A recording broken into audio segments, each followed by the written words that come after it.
The following is a list of Moors who have been kidnapped and are being held for a demand of income. The demand of income is being made against the family as well as through fraudulent submissions of documents alleging that they are caring for the people in some sort of long-term care fashion. These Moors have been kidnapped literally off the street by employees of various corporations that are guised as counties, cities, towns, township, boroughs.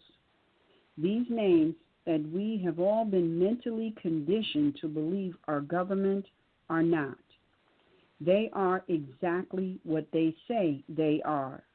They are municipal corporations, and as such, they, if you do the research, you will find that they are foreign corporations on American soil. Therefore, they do not have standing nor jurisdiction to make a demand of income or even bring a claim against the Aboriginal indigenous people or any people on American soil, this making their actions criminal. However, as Moors, we must bring these crimes to the forefront via civil complaints against these unalienable constitutional treaty-secured rights of the people, Aboriginal indigenous Moors of this land. If the municipal corporation has been provided, then we reference that along with the union state.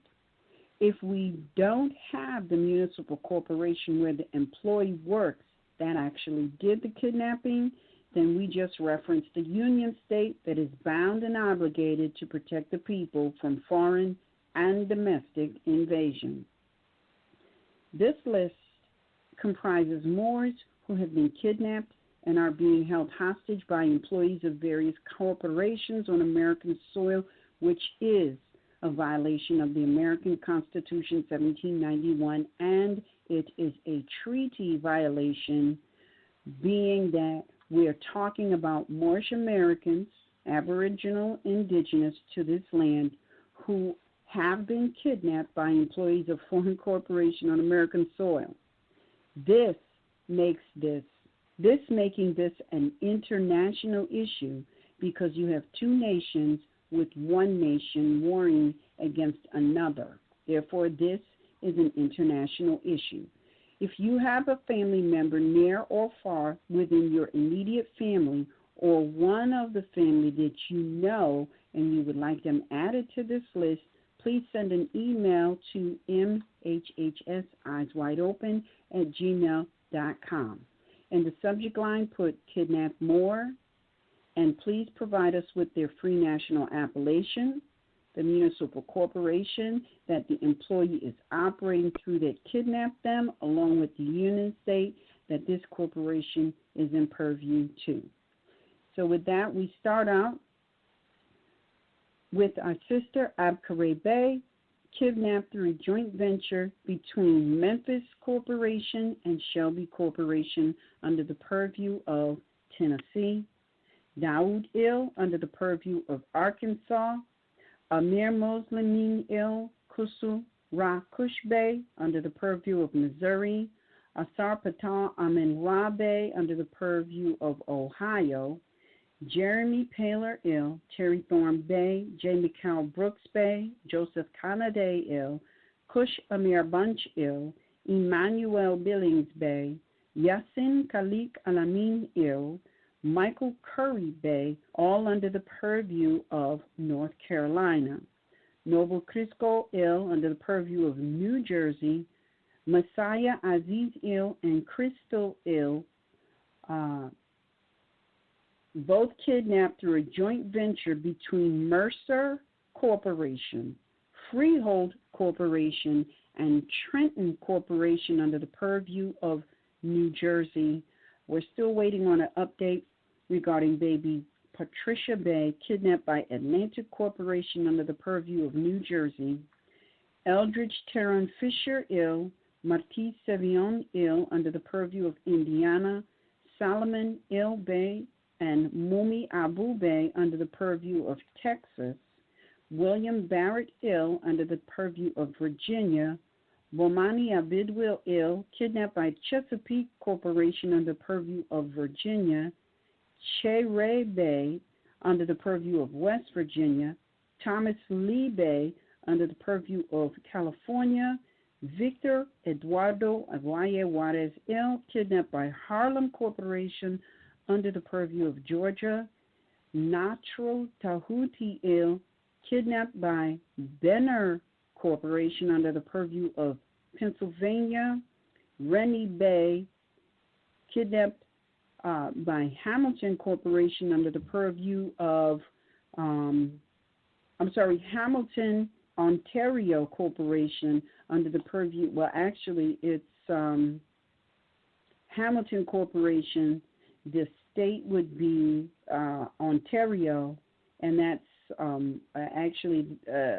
that would be a union state, and it's on American soil that is referenced as Canada. And last but not least, Brian George Mills Bay, kidnapped by the employees working through Glades Corporation under the purview of Florida. Thank you very much. All right. Oh, my goodness. Ah. Boy, I tell you, Mercury must be doing his thing, because I'm having all kinds of technical difficulties. Oh, my God. Oh, my gosh. Let's see. Let me get my bearings. Islam, and welcome to MHHS Eyes Wide Open. This is your host, Anita Ill, along with my co-host, Ms. Raheem Aleph Ill. Peace, honey, E. Peace and love, Moors. Ma, enjoy everybody. Yeah, Mercury retrograde. I've been feeling that, too. Oh, my God. Okay, then we have Ryan Bay. Well, Islam, peace and love to everyone, and to Mercury as it does its stuff, because it shall unravel, or it shall go direct on January the 8th, which is the Prophet's solar return. So all the stuff going on now, what you're saying and everything like that, it's all going to get straightened out real soon. I look, let me tell you, today's 30 can't come fast enough, because let me tell you, I was on the verge of sending you a text to tell you you're gonna have to take over and go into the studio, because my computer locked up. I had to reboot it, and then I got into the studio, and then I was trying to print what we were going to talk about, and the printers went down. Oh, my goodness. Yeah. Oh, my God. My computer went down again after I got in, so I said, let me log in quickly on the on the tablet. So it was like, I got in through the tablet, and then the computer comes back on, but it won't serious. Oh, my God. I'm like, okay. Yeah. Yeah, I was getting ready to log in anyway. Yeah. Couldn't get the chat room open. But we're good. We're good. I wanted a hard copy so that I could make some notes, but it ain't happening right now. So I'm just going to continue on. So I want to send a big shout out to our internet listeners. The chat room is finally open. Peace and love to our family listening near the corporate construct known as Great Britain. Peace and love, family listening near the corporate construct known as South Africa, Japan, the Netherlands, Islam Brother Albacet, family listening near the Philippines, the family construct known as Jamaica, Trinidad and Tobago, Barbados, Islam, Puerto Rico, Islam, family listening near Cuba, Mexico, Brazil, Venezuela, and to family we had yet. Oh, excuse me. Islam to the family listening out there near Panama. I got your message, Islam. And also, big shout out to Islam to our family that we have yet to connect with. Big shout out to those who call in, filling up the phone lines before the broadcast even begins, lending your energy, participating so that we can all grow and uplift fallen humanity together. Peace and love. Now, tonight's broadcast is a very interesting one. It's interesting in terms of the information, but it's also interesting because it seems as though this week everyone has been tuned in to this particular subject matter. And so what I did was I put together a syllabus. It's copied and pasted out of the Black Law 4th edition dictionary, some definitions from the internet, some historical reference information, and I sent it out via email to everyone that I have an email for. If you would like a copy to follow along, you will need to send an email to MHHS Eyes Wide Open, and please, what's the word I'm looking for? Bear with me, because there's some technical issues going on. So I bet we're going on with the show. If you would like it, if you don't get it, you can just in time just listen, and I'll get it to you after the broadcast. So with that, before we continue, I just want to let everyone know that Cujo is not going to be with us tonight. He is listening, but he has some other obligations. He may be compelled to chime in or not, but he has some other obligations, but he is listening. All right, so in conjunction with the Final Call series, this broadcast is entitled From Penal, that's Penal, to Penance. On many occasions, we are told that we must adhere to, quote, the law, end quote. The missing word before the word the law used to be penal, as in penal law. How many of us have looked up the word penal, its etymology, where it originated, and who it was to apply to? Join us today as we investigate further constitutional violations of the people by the imposed alleged, quote, penal law, end quote, penal code, and let's not forget the penitentiary / penal colony people are sent to in order to work off the alleged penances. So, you know what? I sent this out, and I put it all together, and I forgot to put the page number. So let me see if I can. It's from page 1289 out of the Black Law 4th edition dictionary.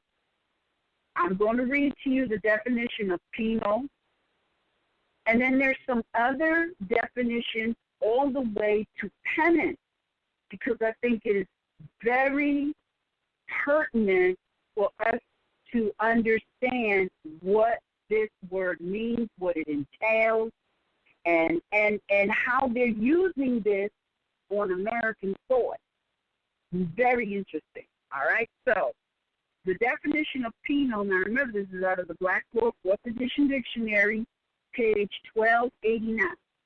Penal, punishable, inflicting a punishment, containing a penalty or relating to a penalty. Then we have action upon a penal statute, an action for the recovery of a penalty given by statute. an action which enforces a forfeiture or penalty for transgressing the law. The term penal is broader than criminal and relates to actions which are not necessarily criminal as well. The term penalty, in its broad sense, is a generic term which includes fines as well as other kinds of punishment, but in its narrowest sense is the amount recovered for violation of the statute law, a municipal ordinance, which violation may or may not be a crime, and the term applies mostly to a pecuniary punishment. The word forfeiture is frequently used in civil as well as criminal law, and it is also used in actions for a penalty, although the action is a civil one. Distinguished from a popular or kitam action, in which the action is brought by the informer, to whom part of the penalty goes. Information is brought by an officer, and the penalty goes to the chief. But in American law, the term includes actions brought by informers or other private persons, as well as those instituted by government or public officers. In a broad sense, the term has been made to include all actions in which there may be a recovery of exemplary or vindictive damages as suits for libel and slander, or in which special, double, or triple damages are given by statute, such as actions to recover money paid, usury, or lost in gaming. But in a more particular sense, it means one, an action on a statute which gives a certain penalty to be recovered by any person who will sue for it, or two, an action in which the judgment against the defendant is in the nature of a fine or is intended as a punishment. Actions in which the recovery is to be compensatory in its purpose and effect, not being penal actions, but civil suits, though they may carry special damages by statute. We have the word penal bill, an instrument formerly in use by which a party bound himself to pay a certain sum or sums of money, or to do certain acts, or, in default thereof, to pay a certain specified sum by way of penalty, then termed a penal sum. These instruments have been superseded by the use of a bond in a penal sum with conditions. Then we have the word penal bond, a promise to pay a named sum of money, the penalty, with a condition underwritten that if a stipulated collateral thing other than the payment of money be done or forborne, the obligation shall be borne.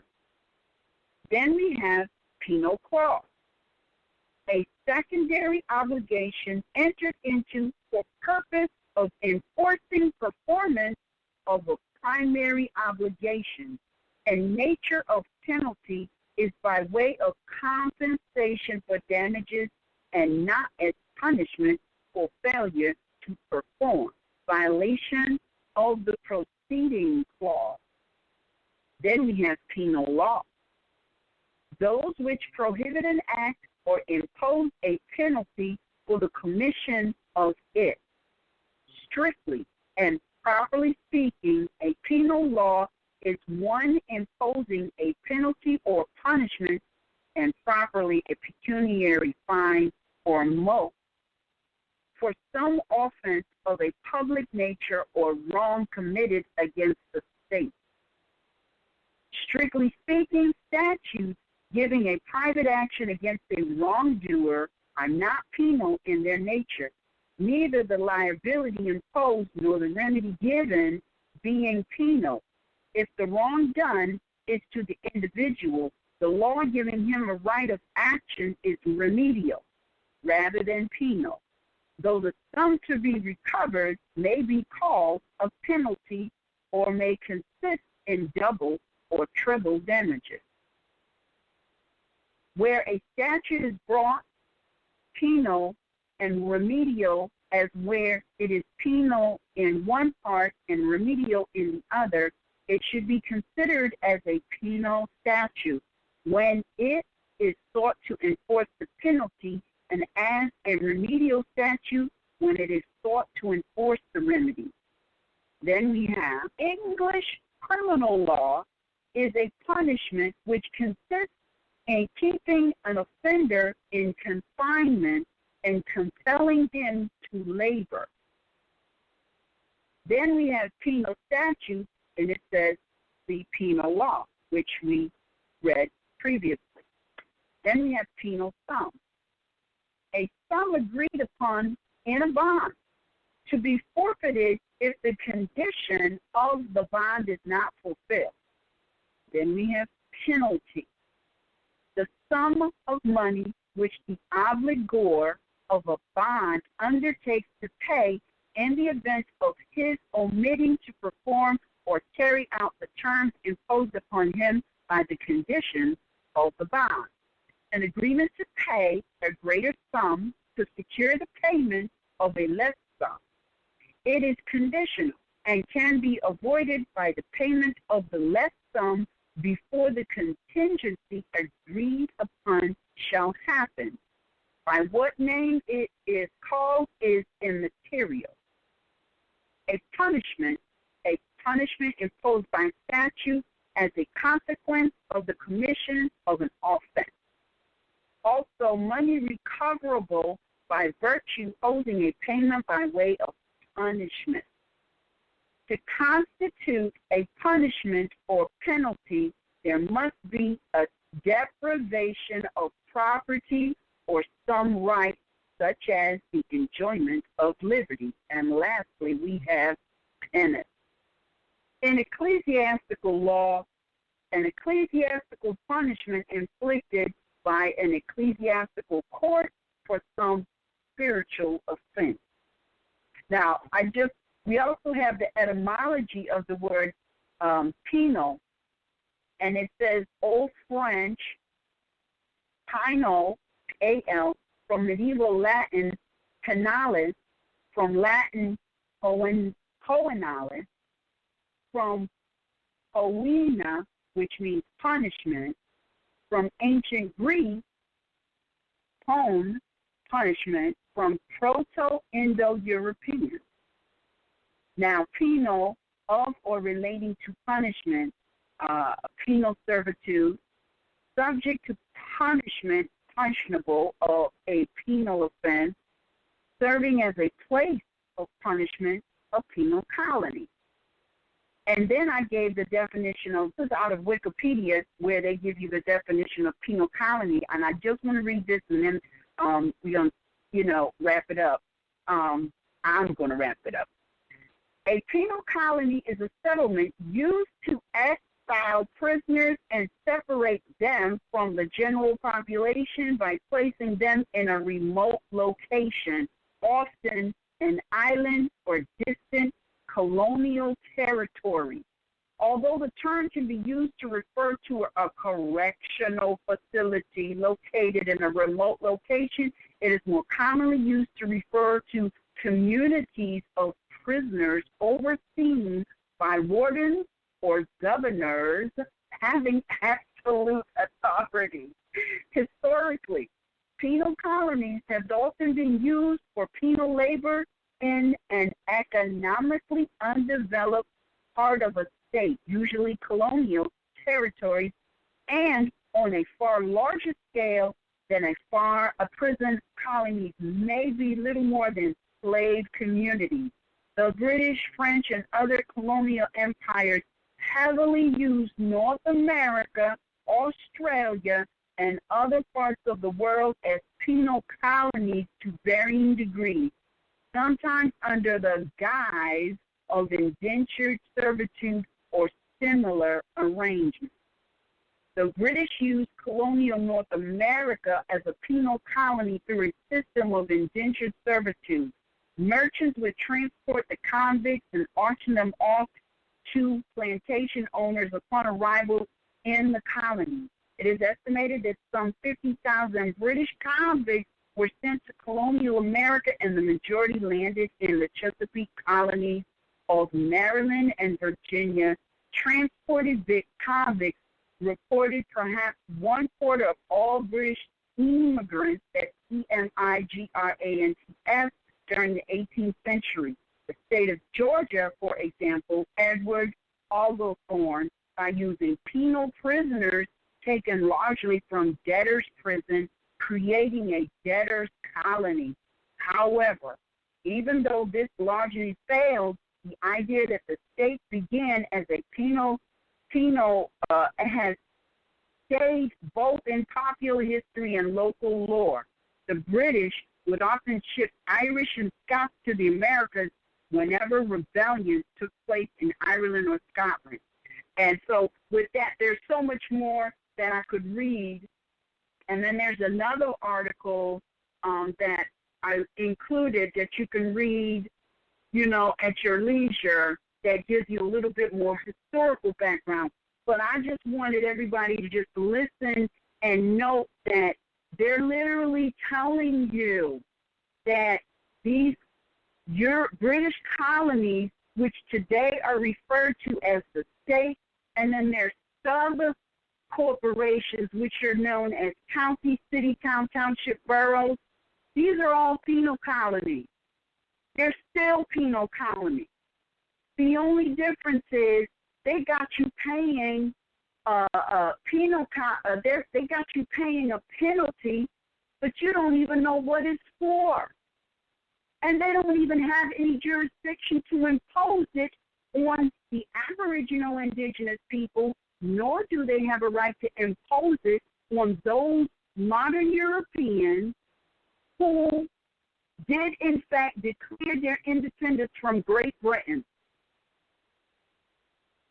When we look at, and this is why it's so imperative to do the history on the municipal corporations that you may be near, because they are all, every last one of them, acting as a penal colony, and you, every day, are being forced and compelled under threat of life and property to participate and pay penalties of which you ought not to be paying.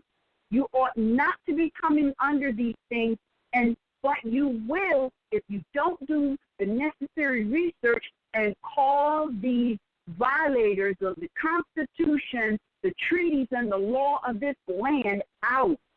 And the only way you're going to do that is through civil suit. If you're constantly having these little conversations back and forth with these employees of these municipal corporations, i.e. penal colonies, no one on a national or international level is ever going to know. And that is why if you ever walk into any one of their little hearing rooms with any kind of recording device, they will shut it down because they want to keep it all a big secret. This is very much like what they say Hitler did. He kept it a secret. That's why he was able to get away, and that's why he was able to do those things for such a long time, because it was a secret until the secret got out. How did the secret get out? By the people, one way or another. The secret got out, and that's what needs to happen here. The secret has to get out. People need to talk. Well, not necessarily talk. People need to write down a few minutes. Create a paper trail. Let everybody and their mother all around the globe know what's going on, because that's how the secret gets out. Islam? Islam. And this all came about because, and then let's talk about this for a second, because you just showed and proved that they're penal colonies under British or English law, right? That's what they're That's what they're dishing. Now, this means, like, for instance, what they're doing now, from what I understand, at least I had at least one or two people say, "Oh, they got me for false personation because you showed them your national ID card." Well, first of all, you got to understand they're very desperate right now. They will so-called charge you with anything, but because we don't know who is who, as was just expressed, and we're not taking that position of knowing who is who and who they are not, right? And many of us think we're under the jurisdiction of equality, even if we didn't know, but we try to express that, and the Constitution clearly expresses it. You know, what a state can do, what a state cannot. And then we also recently brought out that for instance, the driver's license instrument is a federal program from the Department of Transportation, and it is only for those who are drivers. Then you got to go into, well, what's a driver? Well, a driver is not a traveler, that's for certain. A driver is someone who is doing commerce or getting paid to carry cargo, goods, and passengers for hire, meaning getting paid. You know, you'd have to be a taxi cab driver in order to say you were doing commerce, or a truck driver, et cetera, like that, carrying goods and cargo. So all of that brings all that to where it is. So now they're very desperate. So now they're going to say to you that you were, what was the exact charge? Well, it's false personation is what it's called. It's number Penal Code 190-23 out of the New York Penal Directory. Okay, that's the number. So you look at false personation. You say, okay, what's false personation?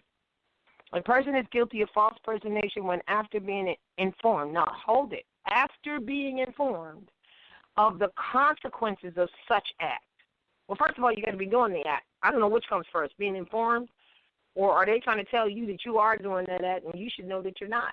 But anyway, after being informed of the consequences of such act, he or she knowingly misrepresents his or her actual name, date of birth, or address to a police officer or peace officer with the intent, so you got to have intent now, to prevent such police officer or peace officer from ascertaining such information. False personation is a Class B misdemeanor. First of all, they don't have any reason to ascertain any of that from you. Period. You're not. So now this falls, I don't know, Anna, if you got to look at this, I know you said your thing was down, but this all seems to fall under commerce, issuing bad checks, false advertising, fraudulent stuff. All right. Well, what is fraudulent for you, for Moors who are traveling, is that, all right, it's clear that they're trying to tag you as belonging to the penal colony through instruments such as your date of birth and your actual name. I mean, who are they to tell you what your actual name is? So what do? You go to what you know in regards to using a quote-unquote name, and the law is there. You can be employed, do business, enter into other contracts, sue and be sued under any, quote, name you choose at your will. Linden versus First National. So who's impersonating who? What do they mean by false personation? You have the right to correct your name and choose your free national appellation. That is your free will of self-identity. So when they say you're person, who are they talking about you're falsely impersonating? It doesn't even make any sense. It doesn't make any sense unless quiet under the chin, under the cheek or whatever, they're saying, yo, you're impersonating a Moor. They're not going to tell you that. And they're not going to show and prove that. And I don't know if that's what they're saying. I'm trying to figure it out. Because they could, but they won't. But they could, because they don't want you to be who you are, the more American national. So, we're trying to figure this out. But it's an easy thing to get out because, first of all of this crap right here is for those who are what? Under penal colonies. Mm-hmm. If you were more American national, you're not in no penal colony. This is why it's so dangerous for us not to understand this jurisdiction.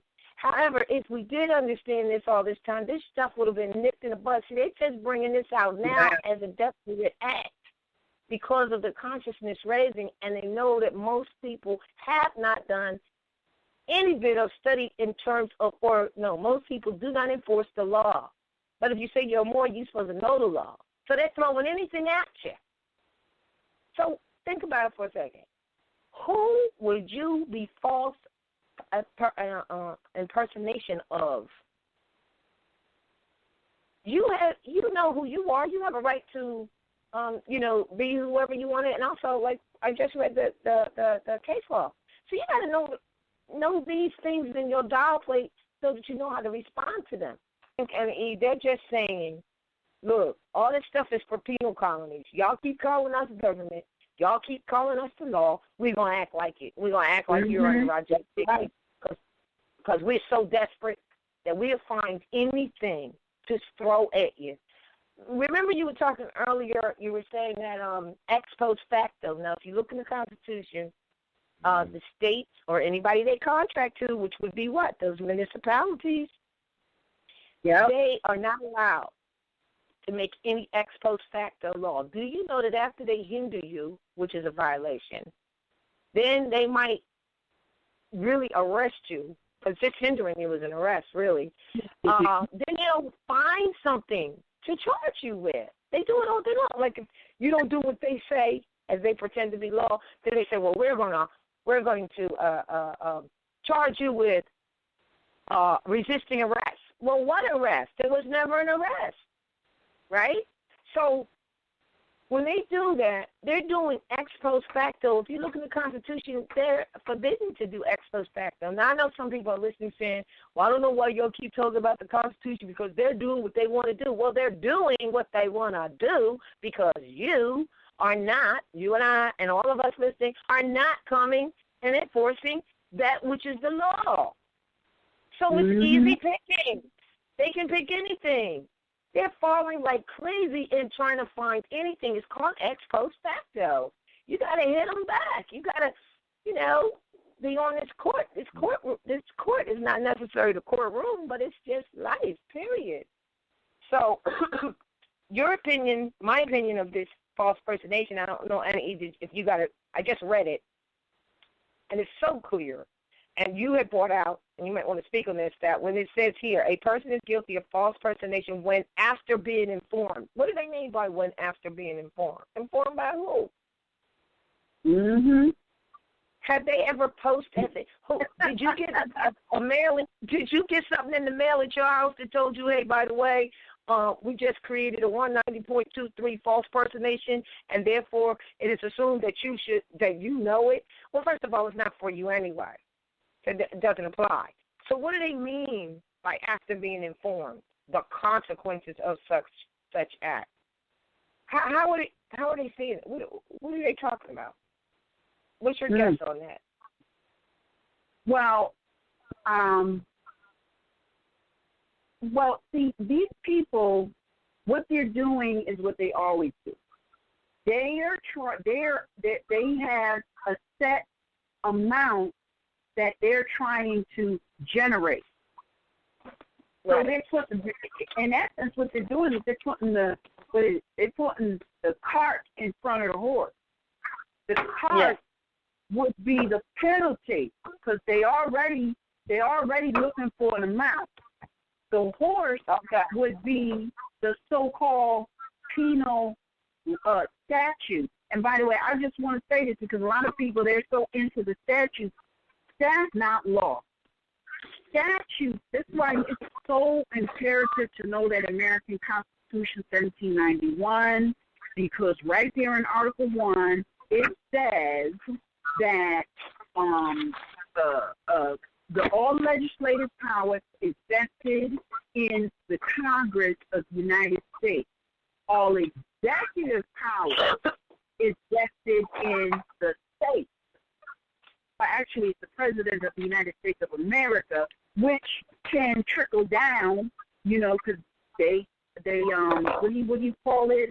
They will assign or delegate to the various states. The president can delegate to the various states the executive portion that they are supposed to be, the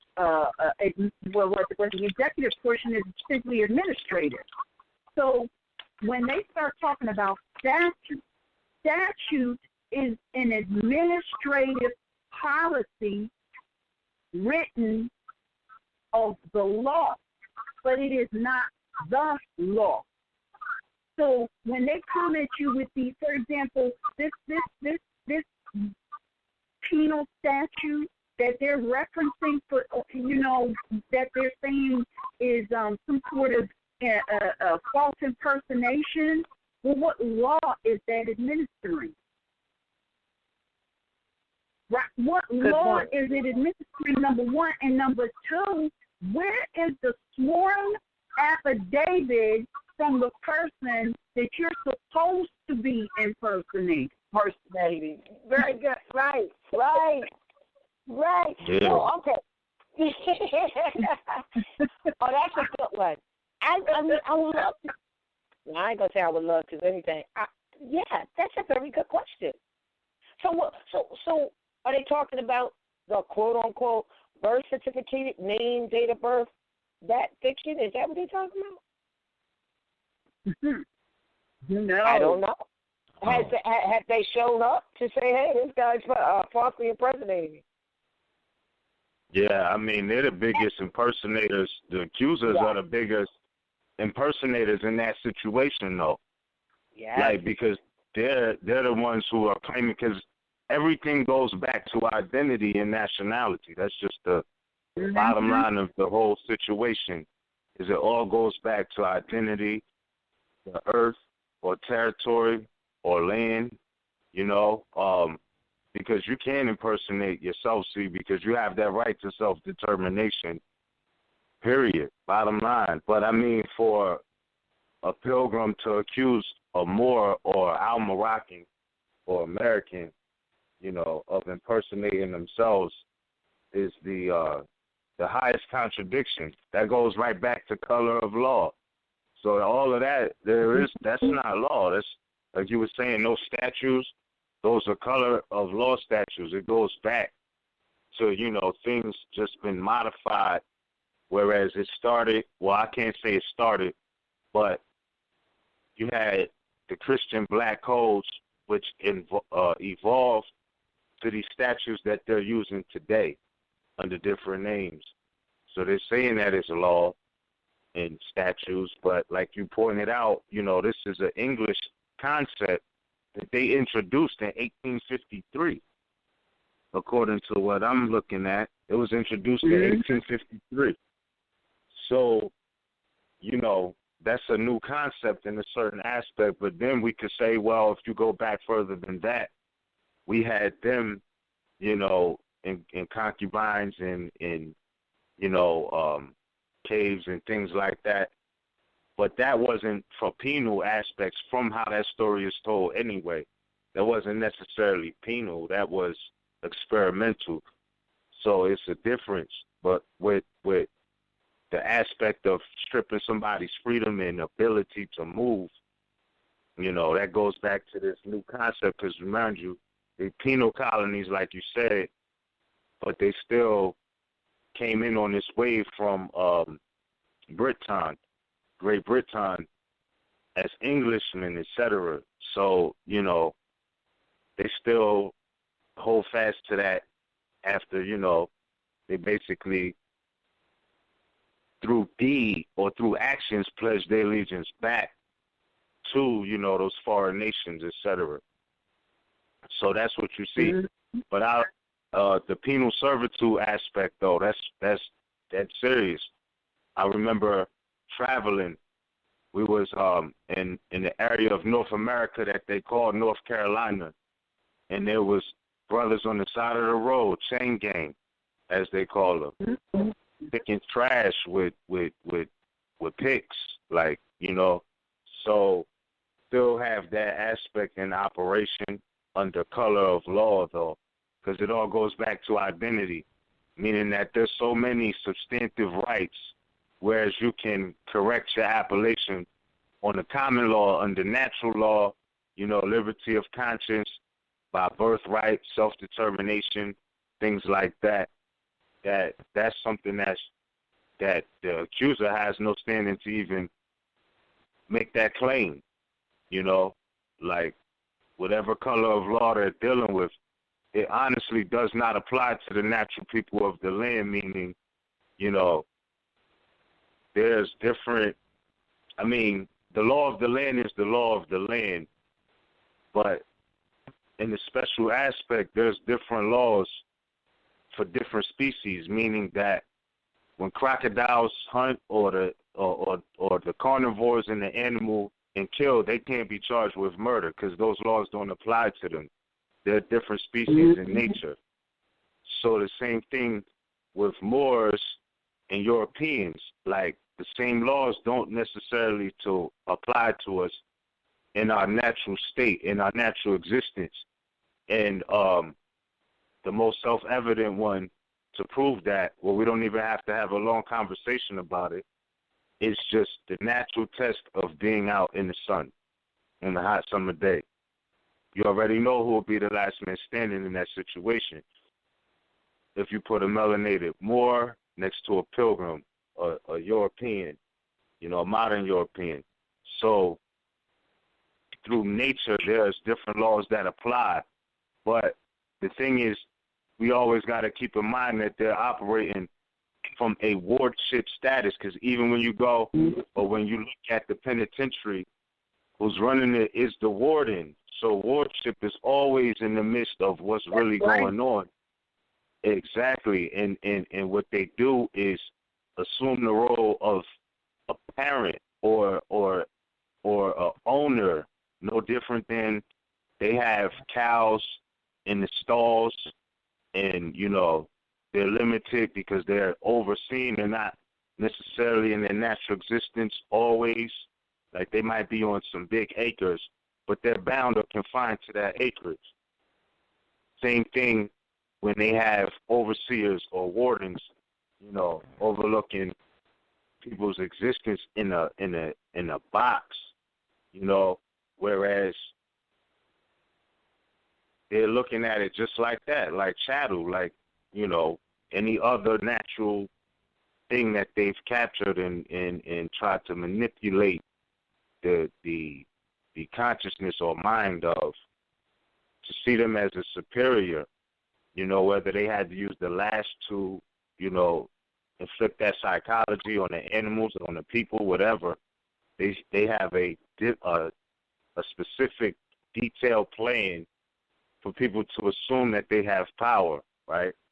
So the position of power is one that they've structured to be assumed for the most part, you know what I mean? To be assumed without question. So again, the penal aspect of it all, when I look back, I remember the only people back, like starting out young, just in childhood, the only one who had the right to penalize or punish you was your parents or those in the neighborhood, or who had the concept of a village. The elders of that community had certain permissions, but that was a principle that was never supposed to be lost, because even back then, if you was a minor, quote unquote, and literally underage, like the policy enforcers, they can never do anything without, parental supervision, meaning that if you were underage, if you 10, 11 years old, they can't ask you anything without your parents being there, though they do that today. But I know that's a fact. But what happened is they didn't have jurisdiction, and they still don't. So what they've done is assume that they are the parent, and this is where you get the wardship aspect coming in at, and treating everybody as subjects. So, just like your parents may have had house rules. If you broke the rules while you were young, you get punished, whatever the punishment was. Maybe you couldn't go outside for 2 days, or maybe you couldn't watch TV. Whatever it was, that's a concept that comes from the home. It's actually discipline, I would say, or trying to give you that demonstration. I would say they've done is took it to the super max, next level with it, and treating the people just like chattel. You know what I mean? And that's what you see. So again, those color of law statues that were created by pilgrims, modern Europeans, with no territorial jurisdiction in the lands of America, including Canaan land, all of that doesn't apply to us unless there's consent.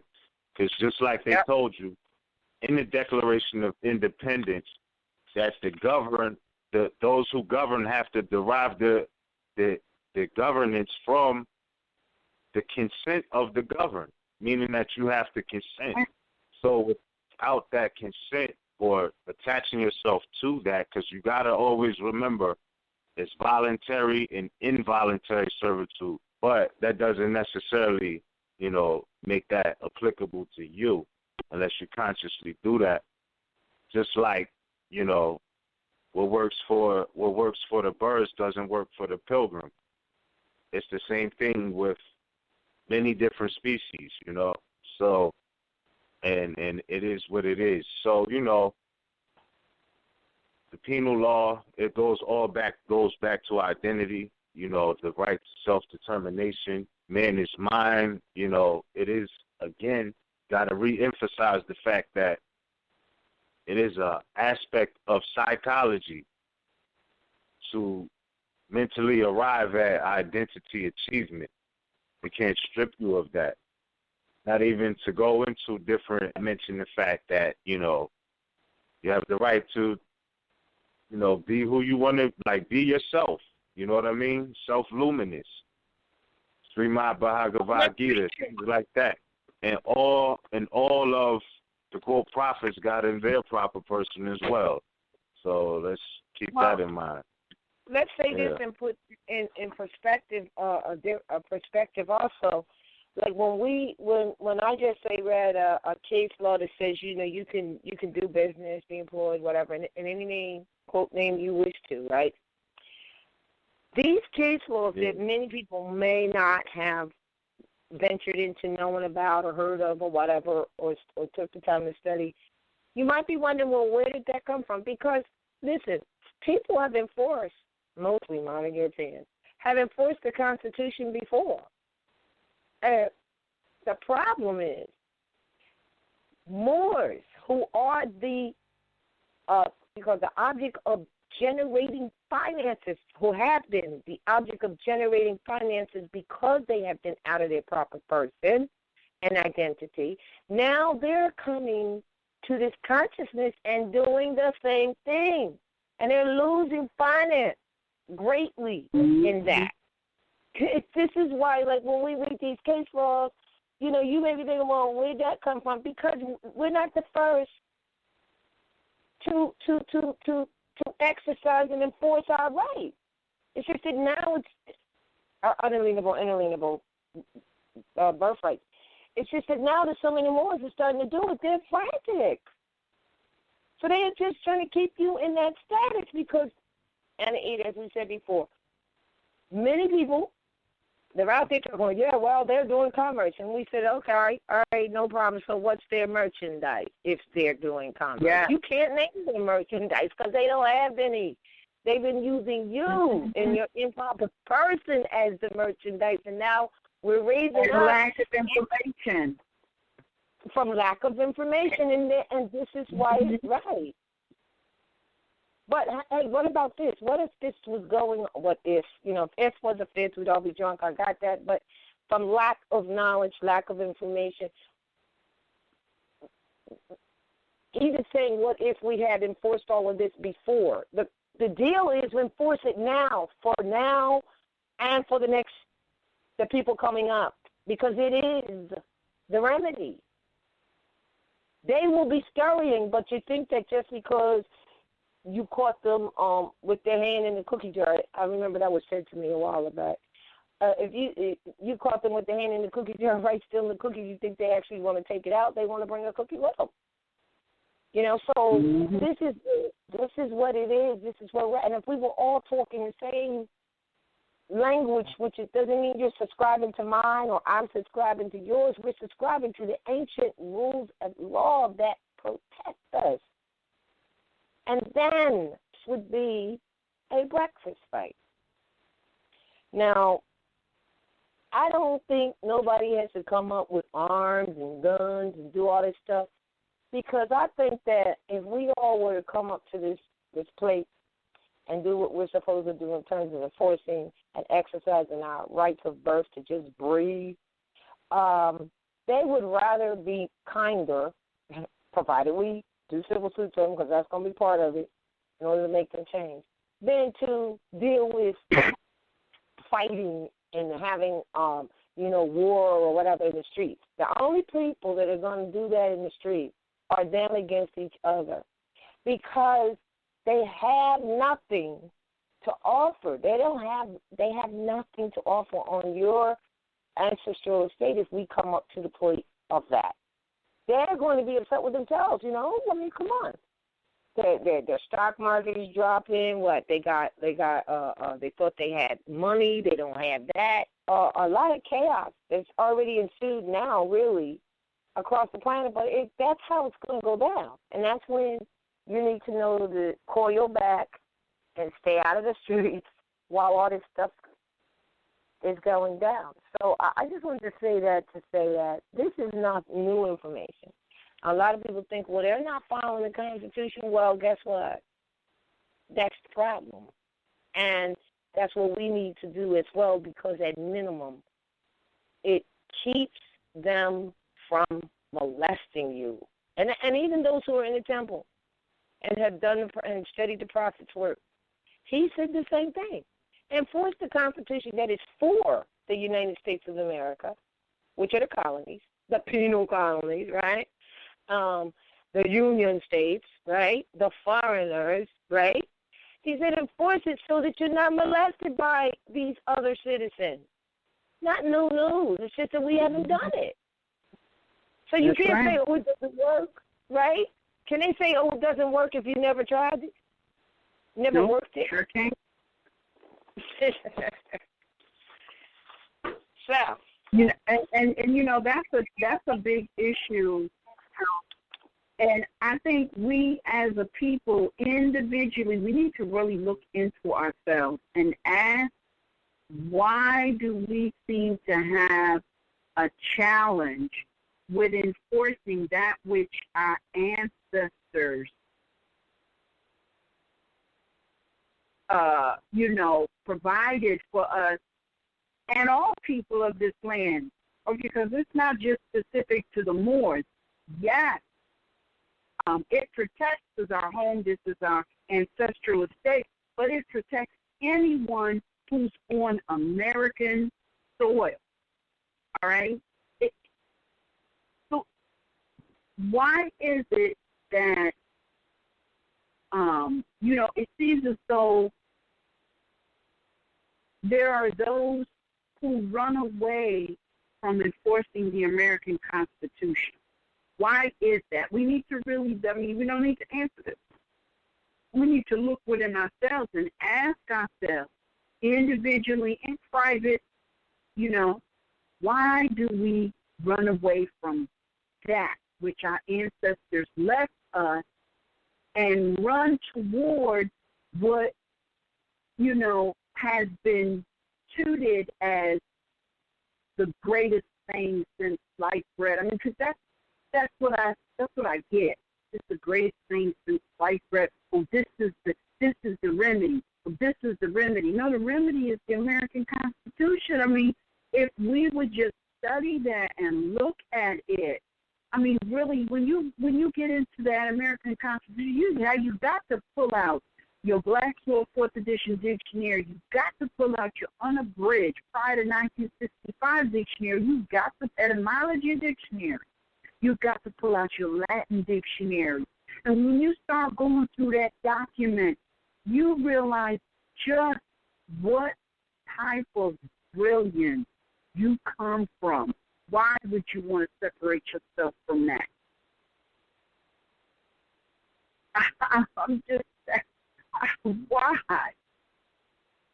Every time I go into the American Constitution, every time it amazes me, and I learn something every single time. And when I put anything up against it, like a neon sign, it's like, you know when you were a child, you had the little decoder thing, and you would put it up to the paper, and it would show you the hidden message. It's putting the Constitution up against any of these so-called statutes, ordinances, codes, policies, and procedures. When you put any of that crap up to the Constitution, it's like a neon light showing you where all the holes are in this fraud. I know our ancestors got to be rolling in the grave, that which would be some of us, because there is no time. So, we're looking at our other selves rolling in the grave like, oh, my Jesus, when are they going to wake up? I left them a crumb trail. Why are they going somewhere else?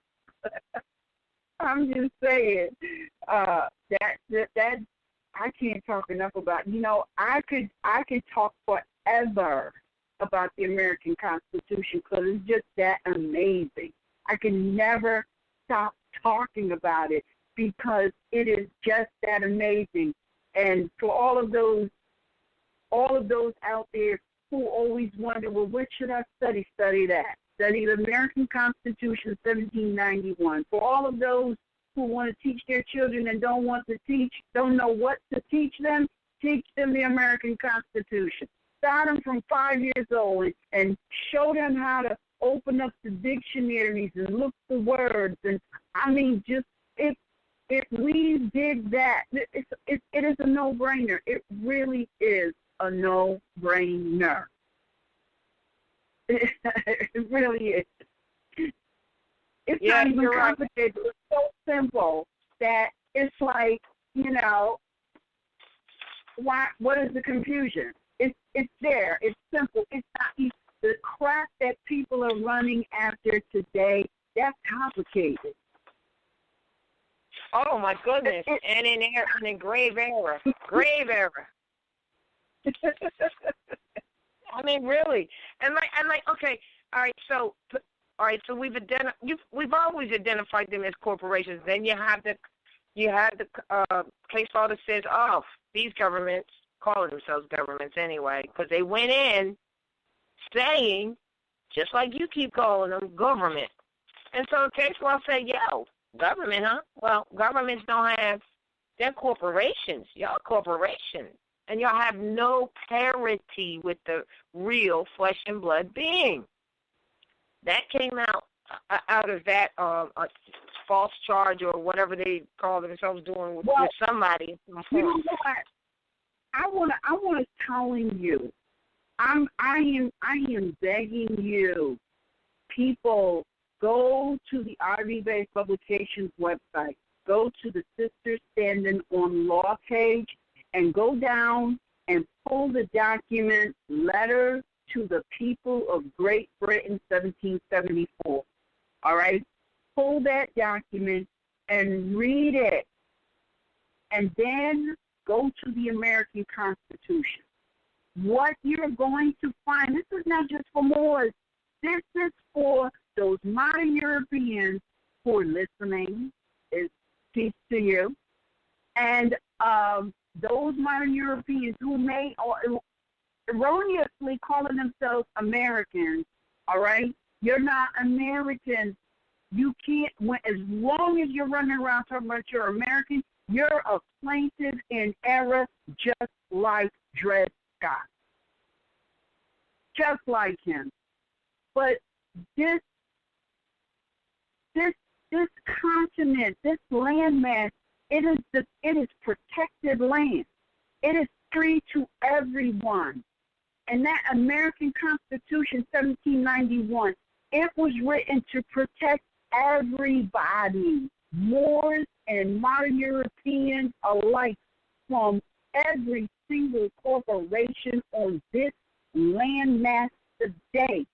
Single one of these corporations on American soil today, they are raping and exploiting the people.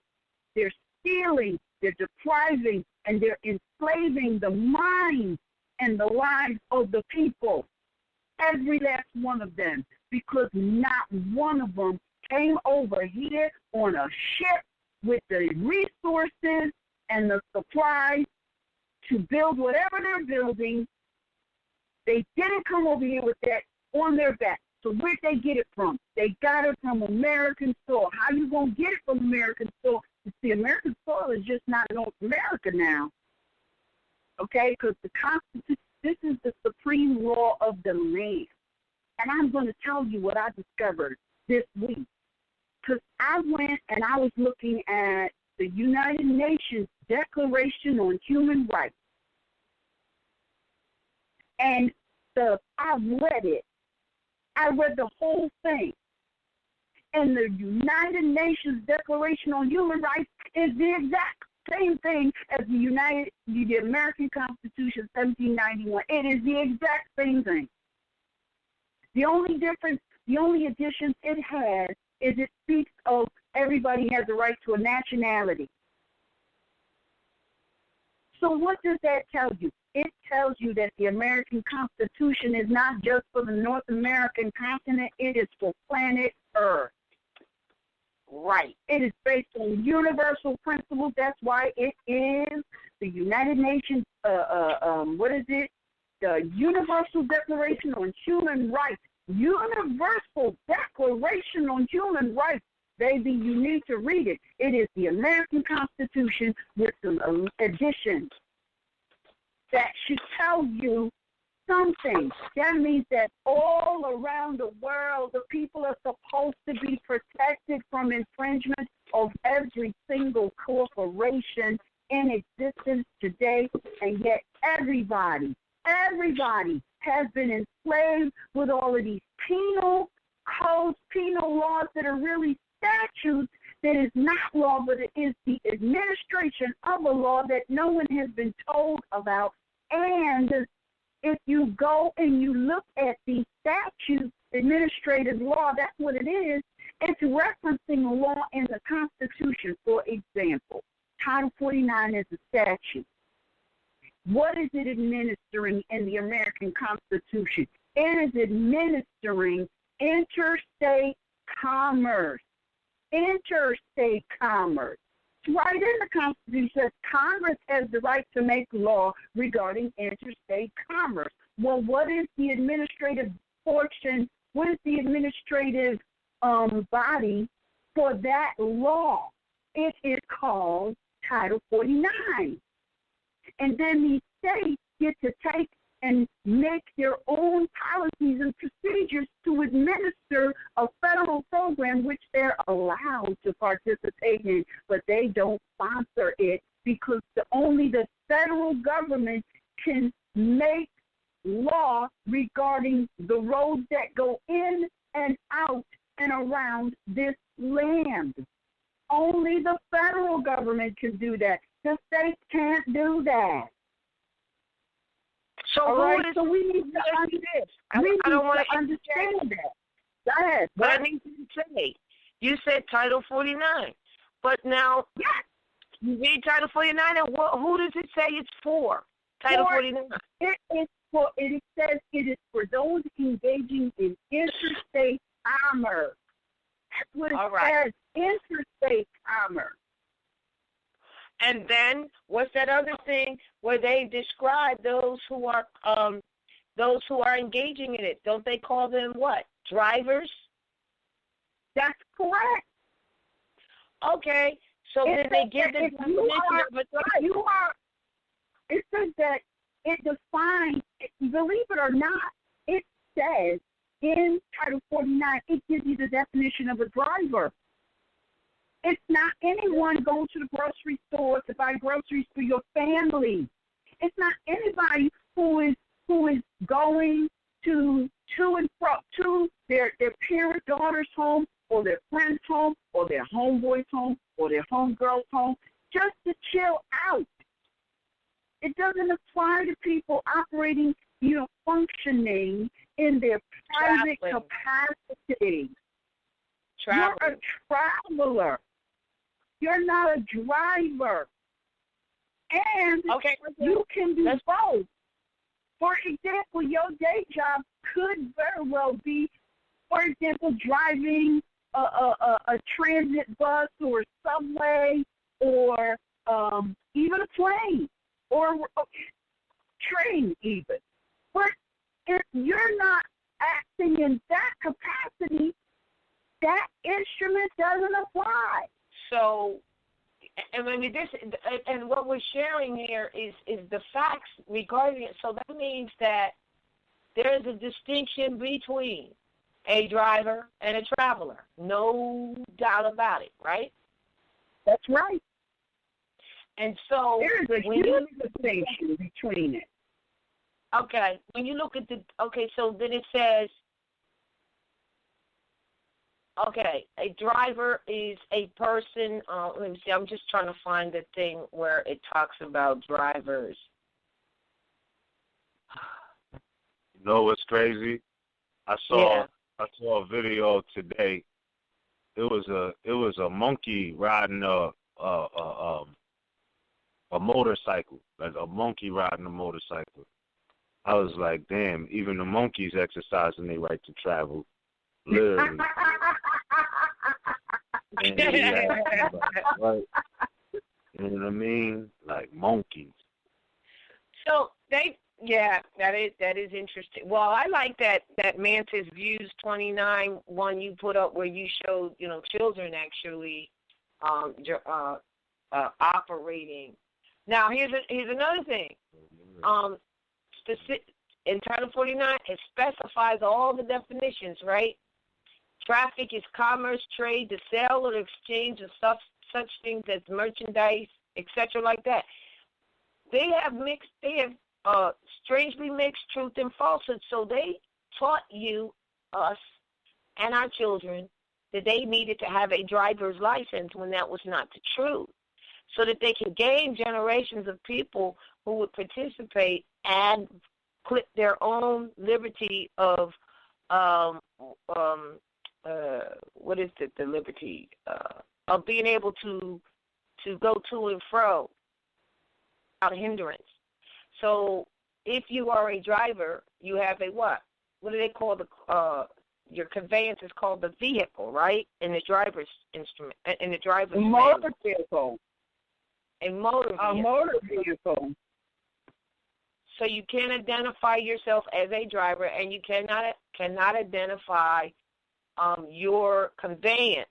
Now you could call it an automobile, though, right? That you can say. That's not under. What we're trying to say is those terminologies. Once again, jurisdiction is powerful. Juris is the right, and diction is the word.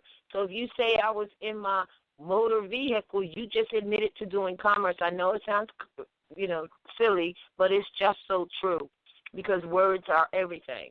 So a driver is one who is employed either by an owner or they're driving their own motor vehicle, but they're still doing it for payment.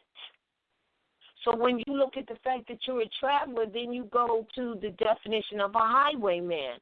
It says those who go upon the highway, go upon the highway. Let me see if I can find it. It's on the driver's license fraud rate. It says a bandit. So these police officers that you think are, the government and all that, they're actually bandits who rob travelers upon the highway. That's called a highwayman. So they say, we're sending out our highwaymen. They're saying they're sending out their bandits. And what do they do but rob travelers? It's not even, it's just a matter of lack of knowledge. Hell, it goes all the way back to what Yeshua said. People suffer for lack of knowledge, and That's it. Mm-hmm. If we collectively got this and enforced it with such force, we'd be okay. It would be. They wouldn't have gotten as far as they've come. So now that it's coming to where people are becoming conscious. Look, they want to beat you in the head, beat you down. They want to keep you in the penal colony, and you're not in it. The penal colony is on your ancestral estate. That's why we tell people you can't be a citizen of U.S.A. You can't. You just cannot, because that's just a new terminology for the Union States, or actually for what? The colonies. I mean, that's in history. You can see it. So now the other thing is, right, and the other thing is people, we talked about this before, Moors weren't defeated, they were just weakened. We can be strengthened by waking up and having our knowledge back. But people say, well, they conquered the Moorish lands. No, because the land can't be bought, sold, or transferred, and the people of the land, if you're standing there and you know who you are by descent nature, and no one can change your descent nature, then you're not conquered. You're still living and breathing, and you have a right to do so. Because it's true that the Europeans came over here originally through the British or Brutish Moors as, in fact, servants. And they are the ones who gained their independence with the assistance of the Moroccan government, who wanted to cease and end all slavery, which is the reason why the Constitution has those slavery clauses, as people say, that are in there. But it was for the purpose of ending slavery. And that brings me to one other thing that just passed January 1, and we wanted Dave to explain that. He had did the study on that, what January 1 was, Ms., out of the history where all slavery was supposed to be ended. So that was really what that date was for. But since they still have the people, Yeah, that was the date they put into action the prohibition on the importation of slaves from Africa. Is that in 1808? Yeah, I think that was 1863. Okay, because I know in the Constitution they actually talk about 1808, where they can't, and you know what, they can't, because what they were, in 18, I think it's in, where is it? I just happen to have my Constitution right. I think it was in, well, no, because in 1808 they say it's really talking about the right to travel in a way, because it says that they can't they was charging them up to $10. Remember, this is 1808. $10 was a lot of finance, and they was charging them $10 to leave, to come into a state. And remember, at that time they was talking fort. So if you left out of a fort to go to another fort, which today is called a union, which today are referred to as a state, you had to have $10 to pay to get in. If you didn't have the $10, you wasn't getting in. And so in 1808, here it is. Yeah, that's the same year, 1808. You're right. That's 1808. The act prohibiting importation of slaves. Yeah, 1808. Because see, slavery got so good too. Here's the interesting thing, because what you're talking about really was in the confederations where they were in their, as you call, forts or colonies or whatever, and they were paying to go from one to the other. They're talking about travel, but we're talking about the modern European Slavic, the slaves that came over with the British. Exactly. Here it is. Right. Here it is. Let me just read it. It's in Article 1, Section 9. Expiration or importation of such persons as any of the states now existing shall think proper to admit,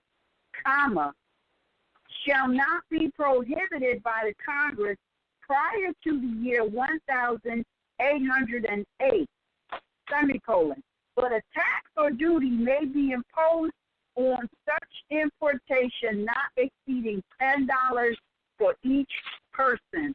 So they're saying that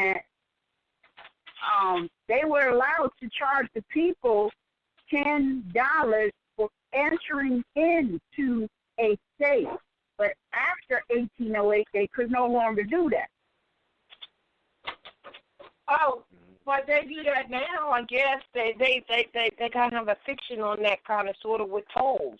Well, yeah, they do that with these tolls. Tolls is a violation of that right there. It's also a violation of ingress and regress because, and that's from a constitutional perspective. But guess what? In the United Nations Declaration on Human Rights, it says that you are supposed to have the right to leave the area where you currently live and return minus any, where is it? Where they say that you cannot return. You're supposed to have the right to leave and come back without being hindered or extorted of any finance. I mean, is that that is an enforcement of the American Constitution. That's it right there. Yeah, so now we get to see that many of the issues we complain about are already taken care of if we would enforce the Constitution and the law regarding it. Yeah. That's what we see, clearly. Yep. But let's clear something up because some people get a little confused about this slavery thing and they say, oh, well, I thought y'all said that there were no African slaves. Let's get it straight. We got it real straight as well when we went to Ellis Island and showed the procession of their activities.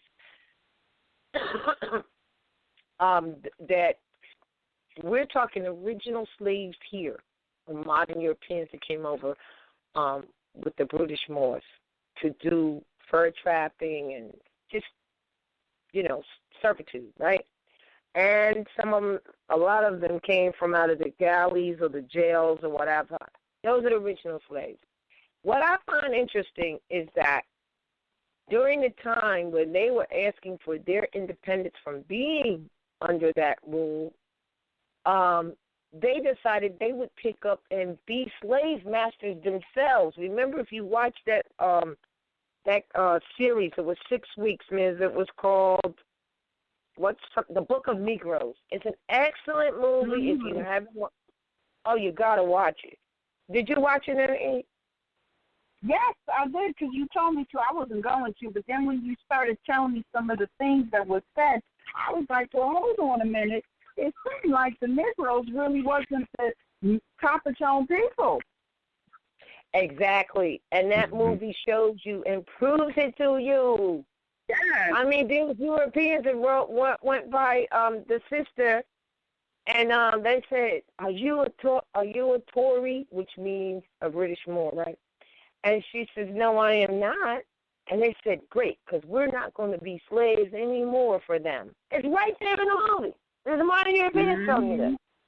So what? And then once they were having, the uproar going down, slave masters or the modern Europeans, as I said, they decided they was going to do slavery too to make finance, and that's when they were going over to the coast of Africa and getting the Africans over there, our brethren over there, with the help of our own brethren to do so. And so they kind of stopped everything they were doing, and for a moment. And I said, wow, this is crazy that they're trying to get their independence from being slaves, and they're going to go right back into wanting to put us into slavery. And when you read Benjamin Banneker's letter, it all pins up. He says, how dare you? Look, he cursed them out without using curse words in the letter from Benjamin Banneker to Thomas Jefferson, 17, oh my gosh, I used to be 74, I think, no, not 74, 74, yeah. So he says, how dare you? Didn't you just now say all men are created equal? Didn't you just now come out from bondage, and now you're looking at my brethren with an eye to put them into slavery? And that's exactly what they did. So this is a human travesty. It really is. It definitely is. And so, as you said, what did you bring with you? Nothing. So commerce is what they're doing. The sad part is for us, to think we should indulge in commerce with them. We have no idea what we're saying and what we're doing at That's all. right. Oh, they're doing commerce, so we're going to, interchange. No, because you're the one that's the merchandise for that very commerce that they're doing, and you want to get involved in it. And then you're like, That's oh, really? Let's do this then. Because not only have they never told you what their merchandise is, you're going in trying to deal with them on commerce, and you haven't identified the merchandise either, or the contract. That's right. And That's if you right. think it's a birth certificate, then you're just saying, yeah, that's right. Let's do that. Let's get involved in this. Crazy. Right. Now, before we go into taking some callers, I just want to in the United Nations Universal Universal Declaration of Human Rights, and Article 13 is what I was referring to. Article 13, Section 1 reads, everyone has the right to freedom of movement and residence within the borders of each state. Now, we can't be residents, and then Section 2 says everyone has the right to leave any country, including his own, and to return to his country. So there's your right to travel on an international level. And then in the American Constitution, you have a right to travel on a national and international level. Why, you may ask? Because if you were to really look at those people who are hindering your right to travel, you will find that every last one of them are private, foreign corporations on American soil. And the Constitution was written to protect all people, infringement of their unalienable constitutional treaty-secured rights. Now, it's unalienable because meaning and you have to look up the definition of unalienable and inalienable. It means that which cannot be bought, sold, or transferred. So what are they compelling you to do? Buy and or transfer your right to travel under threat of life and liberty. That's a constitutional and a treaty violation. Why is it a treaty violation? Because the American Constitution is a treaty. Yeah. Crazy. It is a national and international law because it applies to anyone on American soil, irregardless of if you are Aboriginal, Indigenous, or if you are just passing through. Right. So if you ever call us the Justice Department or the FBI or wherever, the CIA, whoever, if you ever call them up and you tell them that you're being harassed, your liberties are being violated, and they ask you, are you a U.S. citizen? That's not supposed to have any bearing on the enforcement of the American Constitution, and they just showed prejudice. So they can't be constitutionally sanctioned either. And by the way, Shit. those of you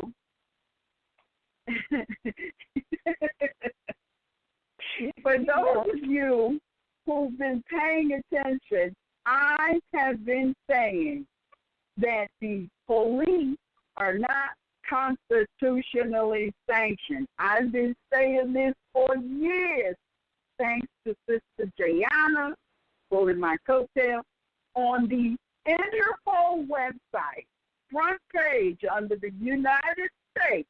It says, based on principles embodied in its Constitution, there is no single national police agency in the United States.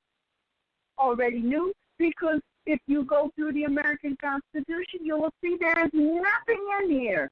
There is nothing in here that speaks of a police. Why? Because if there is, it would make the whole Constitution void. Because police, by definition and action, are there to protect corporations, not people. And if you have a so-called sheriff who is selling your stuff, he's not a sheriff. He's a police disguised as a sheriff. Because according to the American Constitution, the sheriff is protecting a corporation. He's impersonating a government official. That's a violation of Title 18, Section 912. Why? Because municipal corporations are not an agency of the state. Right. They're not an agency of the state. They are private contractors.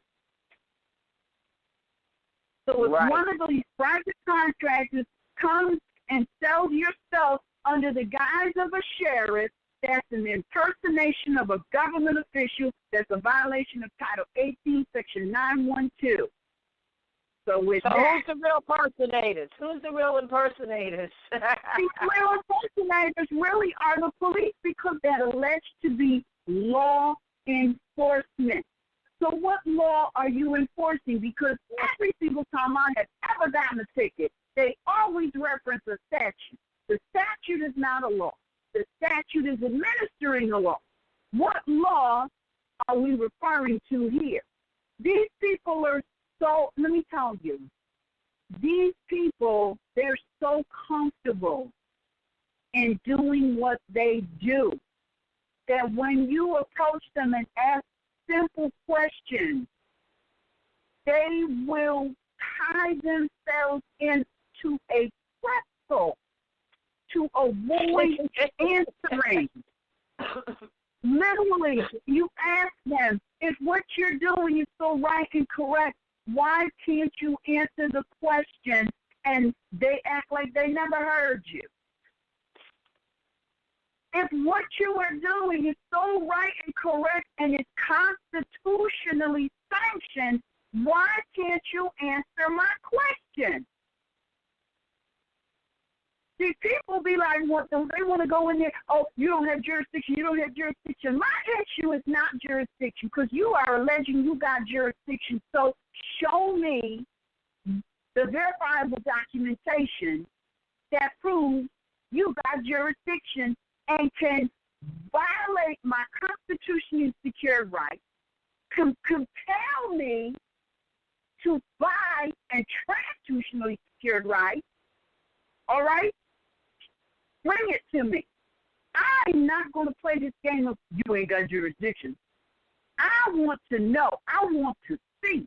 I want to see what documentation you got that I'm supposed to be aware of and signed off to, that I'm supposed to be obeying some terms and conditions that was never disclosed to me in exchange for that which cannot be bought, sold, or transferred. Bring it to me. Because for years, since 2008, when I came into this information, people have been running into these municipal, ministerial venues, and they've been, oh, you don't have jurisdiction, you don't have jurisdiction, you don't have jurisdiction, you don't. But they still are harassing you. Okay, so I'm done with you ain't got jurisdiction. Sean, I want to see the document because I already know you don't have jurisdiction. So maybe you have some document that says we entered into some mutual contractual obligations. Bring the document. Because you're a private contractor on American soil, so the only thing we can have is some sort of mutual contract. Where is it? And please don't tell me it's the driver's license because that don't come from a foreign municipal corporation or on American soil. They are administering for the state who get to participate in a federal program. Those Department of Motor Vehicles are federal enclaves. Mm-hmm. Go in there and ask them. They'll tell you. And their contractors working in a federal building, so they're so pissy mad, they're spilling the beans all over the place. Go to the post office, ask them if they're federal employees. They'll tell you, no, we're contracted and we don't even have a good deal. They are spilling the beans everywhere you go. They are telling you what is going on. The contractors are telling you, because they're recognizing that this is not a good deal. And for all those police employees out there, you think you're hot shit? You're about to be hot. They are rushing to install the camera on every corner, which, by the way, is unconstitutional. But if they got a police camera on every corner, they don't need a police body. For what they do. Yeah. It's not necessary, so they're going to be flashing huge bodies.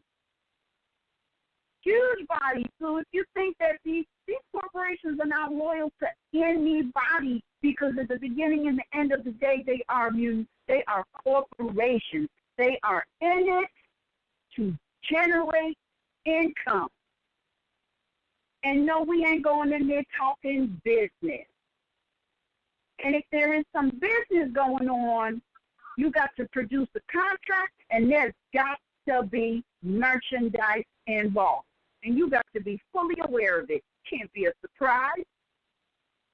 So we got to look at this thing strategically, and we got to pull, we're going to have to put on our big girl and our big boy drawers and bite the bullet, because these people, they do what they do because they know that many of us, we don't even come in asking the right questions. This ain't just Moors. This is modern Europeans. I've seen some of your risks. You're asking the wrong questions. You're protected by the Constitution just like everybody else. Yeah, they are. Yeah. Everybody on American soil is protected. Literally everybody. If you read the United Nations Universal Declaration on Human Rights, you will see it mirrors the American Constitution 1791. That means everyone on planet Earth is protected. Everyone. Unless you step away from the protection. Protected with the ancient principles of civilization.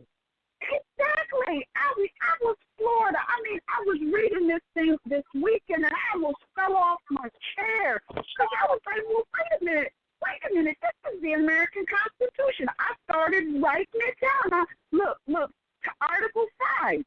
No one shall be subject to torture or to cruel, inhuman, or degrading treatment or punishment. That's the 8th Bill of Rights.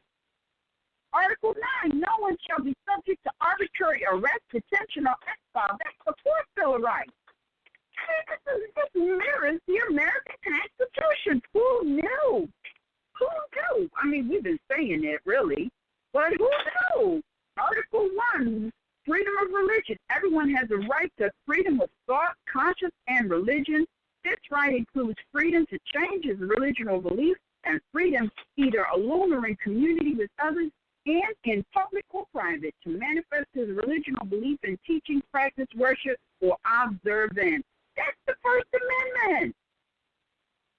Everyone has a right to freedom of opinion and expression. This right includes freedom to protect,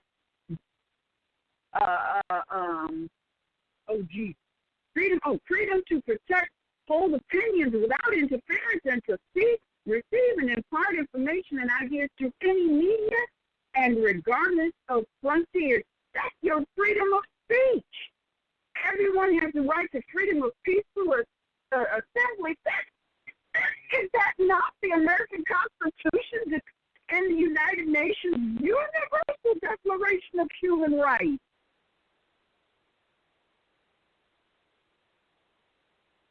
That is confirmation. All these people running around here for consultation was suspended. You don't know what you're talking about. So, anyway, with that, we're going to open up the line if you have a question, comment, concern, something you want to put on the table, open up for discussion, press 1 on your telephone dial, and we'll begin to take callers. There was somebody, we had like one person with their hand up, and they kind of disappeared. The number looks familiar, but I don't see him again. So, let's see. Do we have any? What? No, we don't have anyone with their hands up. Oh, my goodness. That must be a lot to digest. All of that wonderful information that was given must be a lot. Oh, here we go. There's somebody. 352-509. You're live on the air. Please state your appellation at Northwest of Maxim. Islam family. This is Zamiel Bey at Northwest of Maxim. Wonderful information, as usual. Moor. As usual. Wow. It's where do we begin? I mean, every week after week after week, is being laid down, and it's necessary. It is so very necessary. Going back to the ancient mind of our foremothers and our forefathers, when we delve into these texts that have been left for us that are rich with scientific information, even though they have been misrepresented as religious dogma. In the beginning was the Word, which is why I have so much respect for what you all do week in and week out, because I realize the importance of the spoken word and how when that word of truth goes out into the atmosphere, the disturbances that it causes for those who are promoting falsehood, because truly this is a divine and national movement. And when I say divine and national, I am referencing spiritual as well as physical. In that spiritual aspect, those of us who are conscious and on a level of knowing know that the body without the spirit is indeed and in fact dead. So we need that spirit.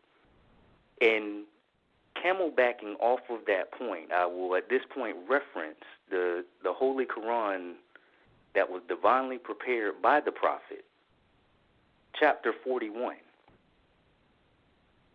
In verse 9, it reads, "Establish unto thyself principles of action, and see that thou ever act according to them. So shall thy passions have no rule over thee. So shall thy constancy ensure unto thee the good thou possessest, and drive from thy door misfortune. Anxiety and disappointment shall be strangers to thy gate." Mother Roz has mentioned on occasion, Brother Miz has mentioned on occasion, society begins with family, and so does the right to rule or govern. When we establish for ourselves principles beginning at home concerning what this really is, and we establish these principles and begin to live by these principles and make them a part of our life, it changes our energy. And when our energy changes, it changes the aura around us. And when the aura around us changes, it shifts the atmosphere around us. I don't want to sound spooked out or out on cloud nine somewhere, but family, listen to what I am saying, because it is science and the world is well aware of this. We have been artificially reverted to a point of the dark ages where we have become non-cognizant to the sciences that our foremothers and forefathers have laid down. And at this stage in our movement, it is necessary for us to return to that frame of mind so that we can tap in to the divine powers that are readily available to us in much the same fashion that Wi-Fi is on these devices that we use. But here in the Circle 7, it is telling us In chapter 41, when we establish these principles, what happens? How it drives things away. We're talking about energy because all is indeed and in fact energy. Now, I'm not speaking suspect or what I have heard, but what I have experienced from my own life journey this time around. Watching animals.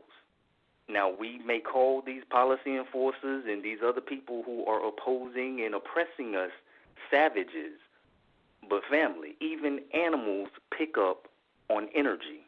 And I have witnessed with my own eyes, in much the same way that I heard Mother Anna E. talking about when she was walking in the squirrels. Sitting within the confines of my own space where I domicile, animals, when I would go into meditation, when I would return back from that state of meditation, being surrounded by the animals from the wild, right in the confines of my own space. Not what someone has told me can happen, but what I have seen happen repeatedly and have witnesses that can testify to such, because all is indeed and in fact energy. Going back to chapter 41, further down in this same chapter, and this is a part that really, really, really stood out to me, talking about resolution and being resolved. As Moors, this is where we have to come. Well, not even just Moors. As people in general, when it comes to truth, we have to be resolved in our minds first, because all is mental. And when we get these concepts correct in our minds, and when we are firm in our minds, which only comes through study. Studying is like going to the gym and going to the dojo. It strengthens your mind, which is where this all begins and where it all ends. But here in chapter 41, verse 26, though obstacles appear in his way, he deigneth not to look down upon them. Though heaven and earth oppose his passage, he proceedeth. The mountains sink beneath his tread. The waters of the ocean are dried up under the sole of his foot. The tiger throweth herself across his way in vain. The spots of the leopard glow against him, unregarded. He marcheth through the embattled legions. With his hands he putteth aside the terrors of death. Storms roar against his shoulders, but are not able to shake them. The thunder bursteth over his head in vain. The lightning serveth but to show the glory of his countenance. His name is resolution. He cometh from the utmost part of the earth. He seeth happiness afar off before him. His eye discovereth her temple beyond the limits of the pole. He walketh up to it, he entereth boldly, and he remaineth there forever. Establish thy heart, O man, in that which is right, and then know the greatest of human is to be immutable. We have got to be resolved, family. We have got to be firm in our minds and unshakable in that which has already been written and spoken and laid down by our ancestors, keeping with law, the written document, which we refer to as the Constitution, cannot be altered or changed. It is written. Stick to it, and don't allow anyone or anything to shake you from it. Family, please keep up the good work. In reference page 1419 in your Black's Law Dictionary, there are lists of maxims there. There's a maxim that says, what is not read is not believed. I second what Mother Anna E. is saying. Whatever they're saying, whatever their claim is, don't waste time going back and forth arguing with them. Tell them to put it in writing. What is not read is not believed. Islam family, keep the light of intelligence burning. Wow. That's beautiful, brother. Whoa, you just dropped a whole lot of stuff. You know, that chapter 41, I just pulled it up to make sure because I've read it before. That is so interesting because that one is called, you didn't say what it was named or I didn't hear it. It's called inconstancy. that's the title of that chapter. And you were reading stuff, but it was that basically in there, it's really telling you take a strategy based on what you know, like you said, based on the principles, take a strategy. And also, when you were saying earlier, Brother, where what you're really seeing is the unseen, and we had this conversation, me, Sister Anna Eden, another sister, we were having a build earlier today, and we were building on how the unseen creates the seen. So that's what's in the mind, that you have to plant that seed in your mind, fertilize it with the word. If you write it down, you sealed it, surely it shall be done. Now, when you say that if whatever they tell them to write it down, that is so right, because like they'll say to you, the so-called magistrate, judge, whatever, he'll say, well, you've got to do so-and-so and so-and-so. You should say, well, is that in order? And if they wouldn't say, oh, yeah, that's in order, well, then you must put it in writing, because it has to be in writing. And what did you say? If it's not written, it's not believed. Beautiful. Your inspiration and their addition to this information tonight is very, very needed and very powerful. Really thank you for what you just added. Peace to you. And likewise, family. Likewise. All right, Zamael. All right. All right. Right. Peace and love to you. Thank you so much for that. Peace, Moor. Yeah, that was great. It was wonderful. That's what we're talking about. This is divine. All right. Next, we have caller 386-302. You're live on the air. Please state your appellation at Northwest of Mexico. Peace, everybody. I'm new to the consciousness, or I'm new to the site. I did send in my nationality today, so you guys should get it tomorrow. But I did send it in today. But I'm calling from Palm Coast, Florida. All right. And I'm calling because I too, by me just learning everything and some of the things I'm reading and hearing, we do have some issues here where I live. Like we've been having some issues where we're still dealing with people being lynched.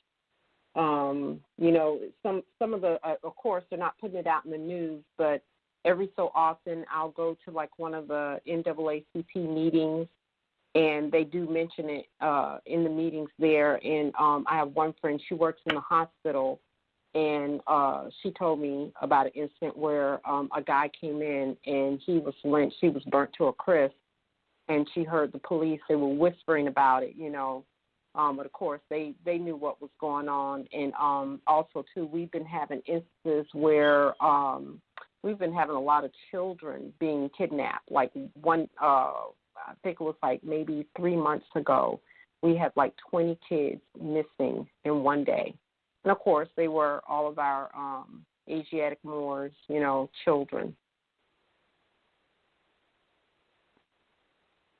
And then I personally want to talk to you guys about a situation that happened today. I thought it was funny. I'm actually renting where I live and where I'm domiciled. And I came home today, and my daughter, she had told me, she said they had put a code enforcement, a notice of violation on the house, and she said that the guy was out there taking pictures.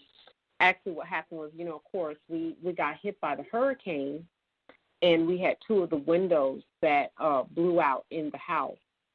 So, of course, the owner, she knows about it, because, of course, we had reported to her for, because it was her house and she didn't do whatever with the insurance. But she's basically just been taking her time to fix the windows. So, of course, that's why the shutters are there. So they put the notice of violation on the house today because of the shutters. Did they put what on the house? they put a notice of violation on the house. It's a code enforcement because we have a shutter on one of the front windows. And they want her to fix it or something like that, or remove it or something. Yeah, they want us to remove it, but I mean it's not our fault. We got hit by the hurricane. We reported it to the the owner that we're renting the house from, and that's just her. She just decided to, I don't know, for whatever reason, she's taking her time with fixing the window. Well, she's probably under that jurisdiction with the house. Did you tell her that if that happened today? That's specific. Yes, they're coming. I'd have to her for that, being the owner. Did you tell her? Maybe she, I don't know whether. I did. When I found out, she hasn't called me back or anything. I texted her and told her what happened. I also sent her a copy of it, so she knows. But I haven't heard anything from her. But I was wondering too, because even though that I am renting, is there something I can do as well on my part? Well, for me, I don't know how difficult it is to take a shutter off of a window, just to get. Well, the window is broken. It's broken. Oh, it's broken. So we have no other choice but to leave it on. The window blew out during when we had a hurricane here in our area. Oh, I see. Well, let me ask you something. Couldn't you just call her up and say, listen, I'm going to have somebody replace the window and, send you the bill or take it off of rent or something? That's how you negotiate things like that. The lady that, it's funny, she's a Moor, that we're renting from, but I don't know, she's so picky, whenever there's something that needs to be done to the house, she doesn't want us to just try and fix it and send her the bill. She's like, so then here's what you do. You say, listen, we got to do something about this window. They're coming over here talking about putting code violations here.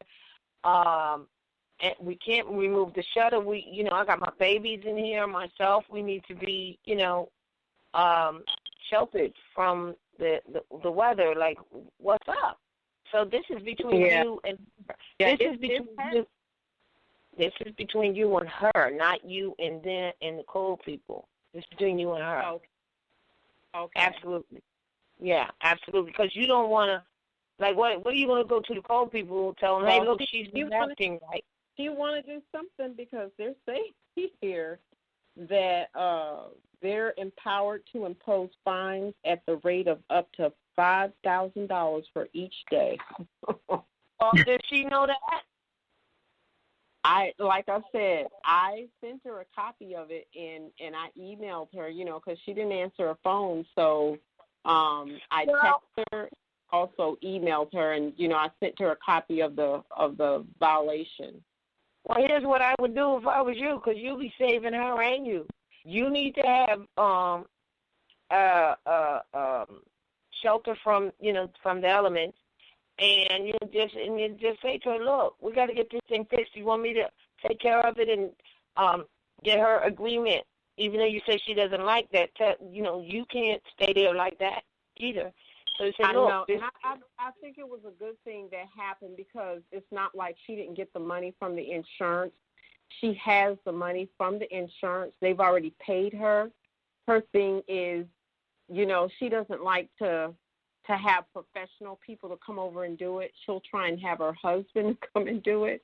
And he's out of putting in a window is not that difficult. I know that most of our people we were talking about this earlier too, don't know how to do anything. They don't even know how to change a light bulb these days or use a screwdriver and stuff like that. But you can find somebody that can put it in too. Tell her, look, either you'll find someone that will agree to be paid, whatever like that, or she can find one, but somebody got to do something because you got to protect yourself and your family. And, like, if she doesn't have the time, you'll do it.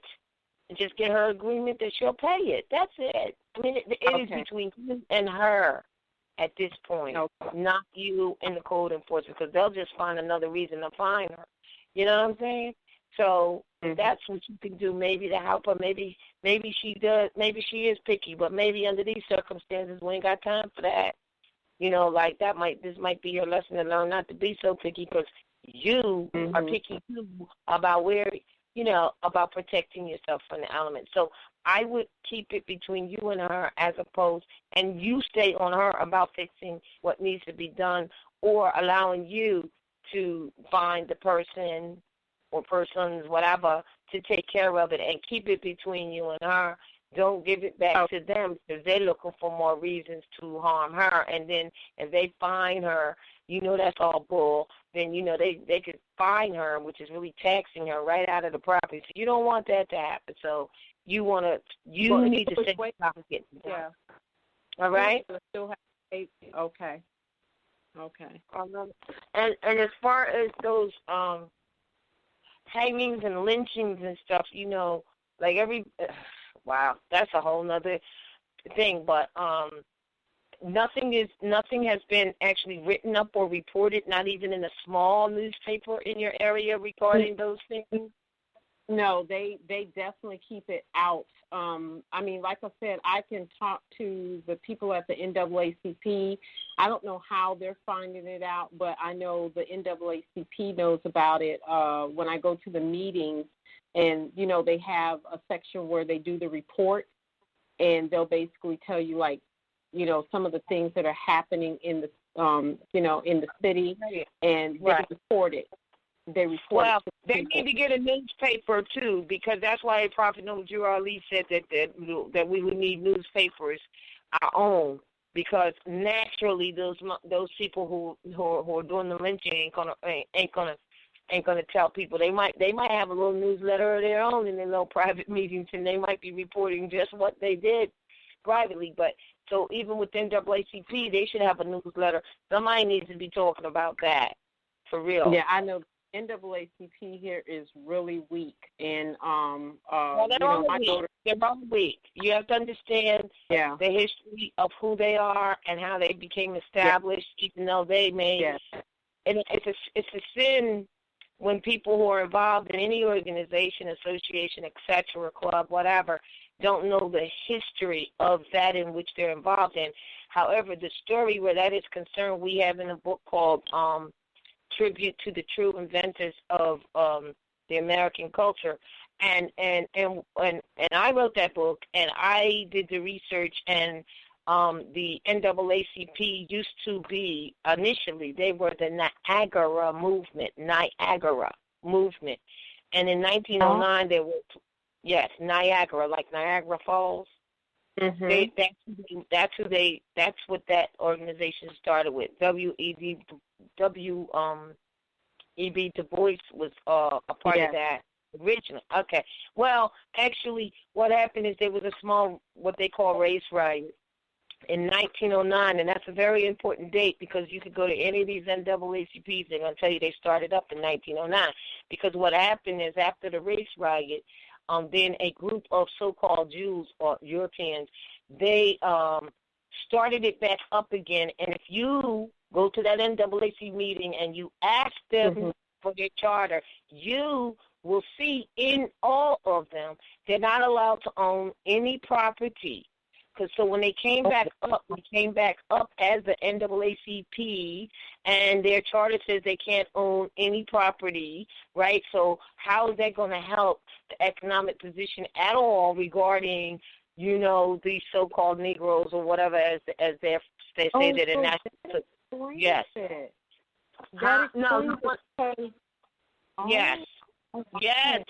Yes. Because they're the building that they have the meetings in, they don't own it. I was always wondering why they never had their own meeting. No NAACP in the entire nation across the land, if you are a part of that none of them can own the land. It's right in the charter. So now we become members of these associations without knowing the history of it. Yeah, and without reading, right. So that's why they're literally effective. I said no. Yeah, I just go to the meetings every now and then, just trying to keep what's going on.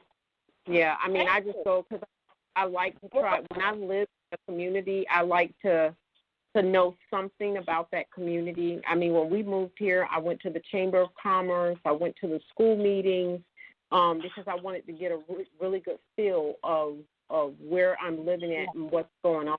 So, right. Well, none of them. They all in the letterhead will say established 1909 because that's when they came back up again and they were infiltrated, and it's just the front. That's why they can't really get nothing done. And I mean, you know, they like to dress up and have these affairs and stuff, but the real essence and guts of them, they can't own property. Just read the charter. They're ineffective to the cause, for real. So we call it the National Association for Chocolate-Covered Peanuts. Oh, wow. Well, I said colored people, but the colored people can't own land. So we're not colored people, though. I know. We're not the colored people, and we were not the ones that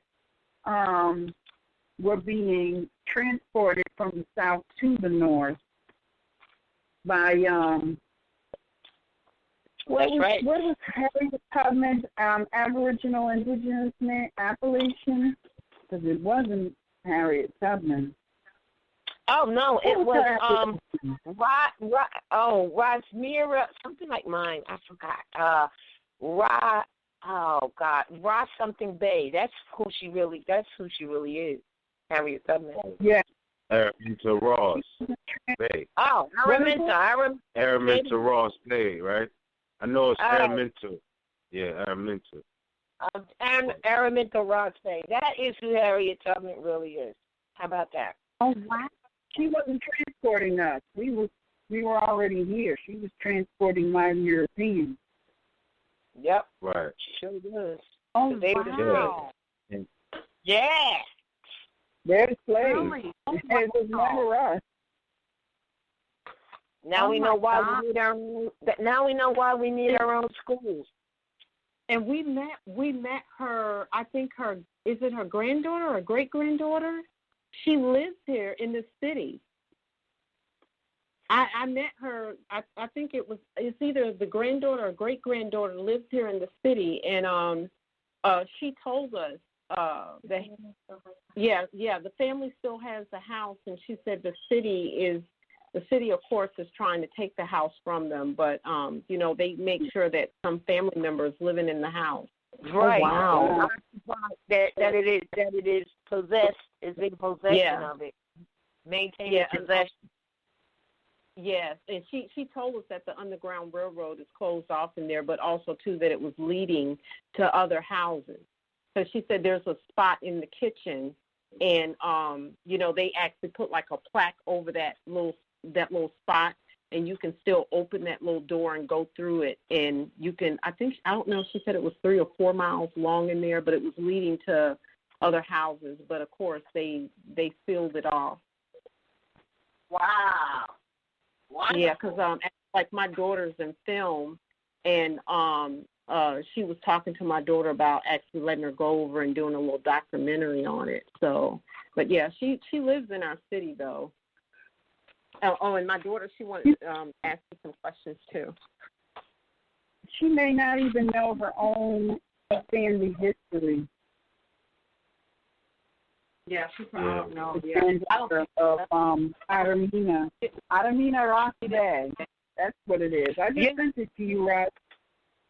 Yeah. Oh, you have it? Because I had a snapshot of the page of the book that said it, but I don't know what the book is. So, you must have that same snapshot because it was written. Remember what the brother just said? If it's not written, it's not believable. We actually saw it in the book. Someone sent it to us, but I don't know what the book is. And those would be considered rare books to find, okay? So even if her children didn't, or great-great-great-grandchildren didn't know, once you see it printed in a book with her and what her actual appellation was, then I guess it would be believable. Oh, wow. And it goes right back to how important identity is in the halls of history and how it applies today.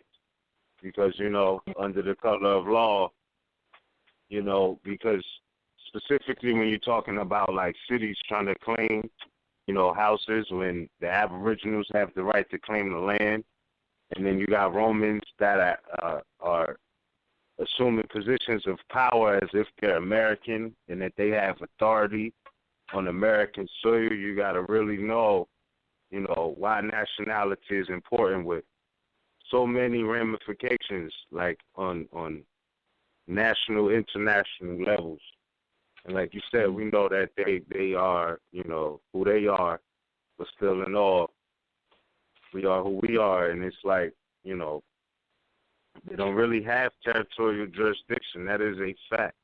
I'm not saying they don't do what they do, but that is a strong argument. That's a strong argument. And it's a very strong argument. But you know what? If you don't do the historical research of those municipal corporations, you'll never comprehend why they can never have territorial jurisdiction. And also, and I was, because I was talking earlier today, I believe with Jayana, I think it is, it would be most informative to the P charter for all of these municipal corporations, or just a couple, because they're all pretty much the same, all right?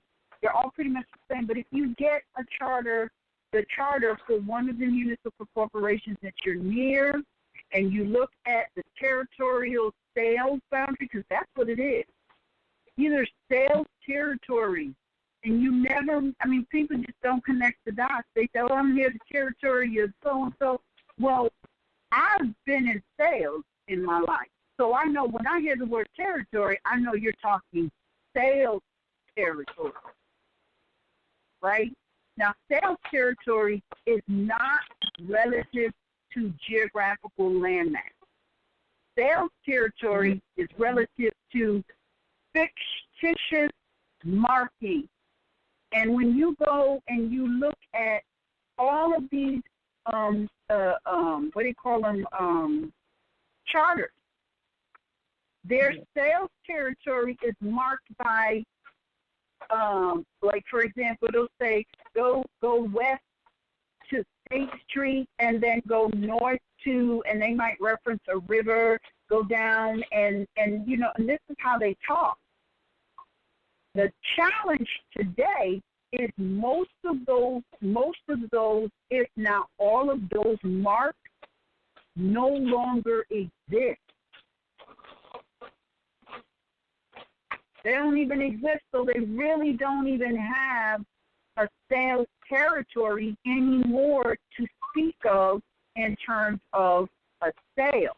What they have is this fictitious border marking on, and it's imaginary. For example, if you're traveling, they will say something like, everybody has seen it. You just haven't registered it.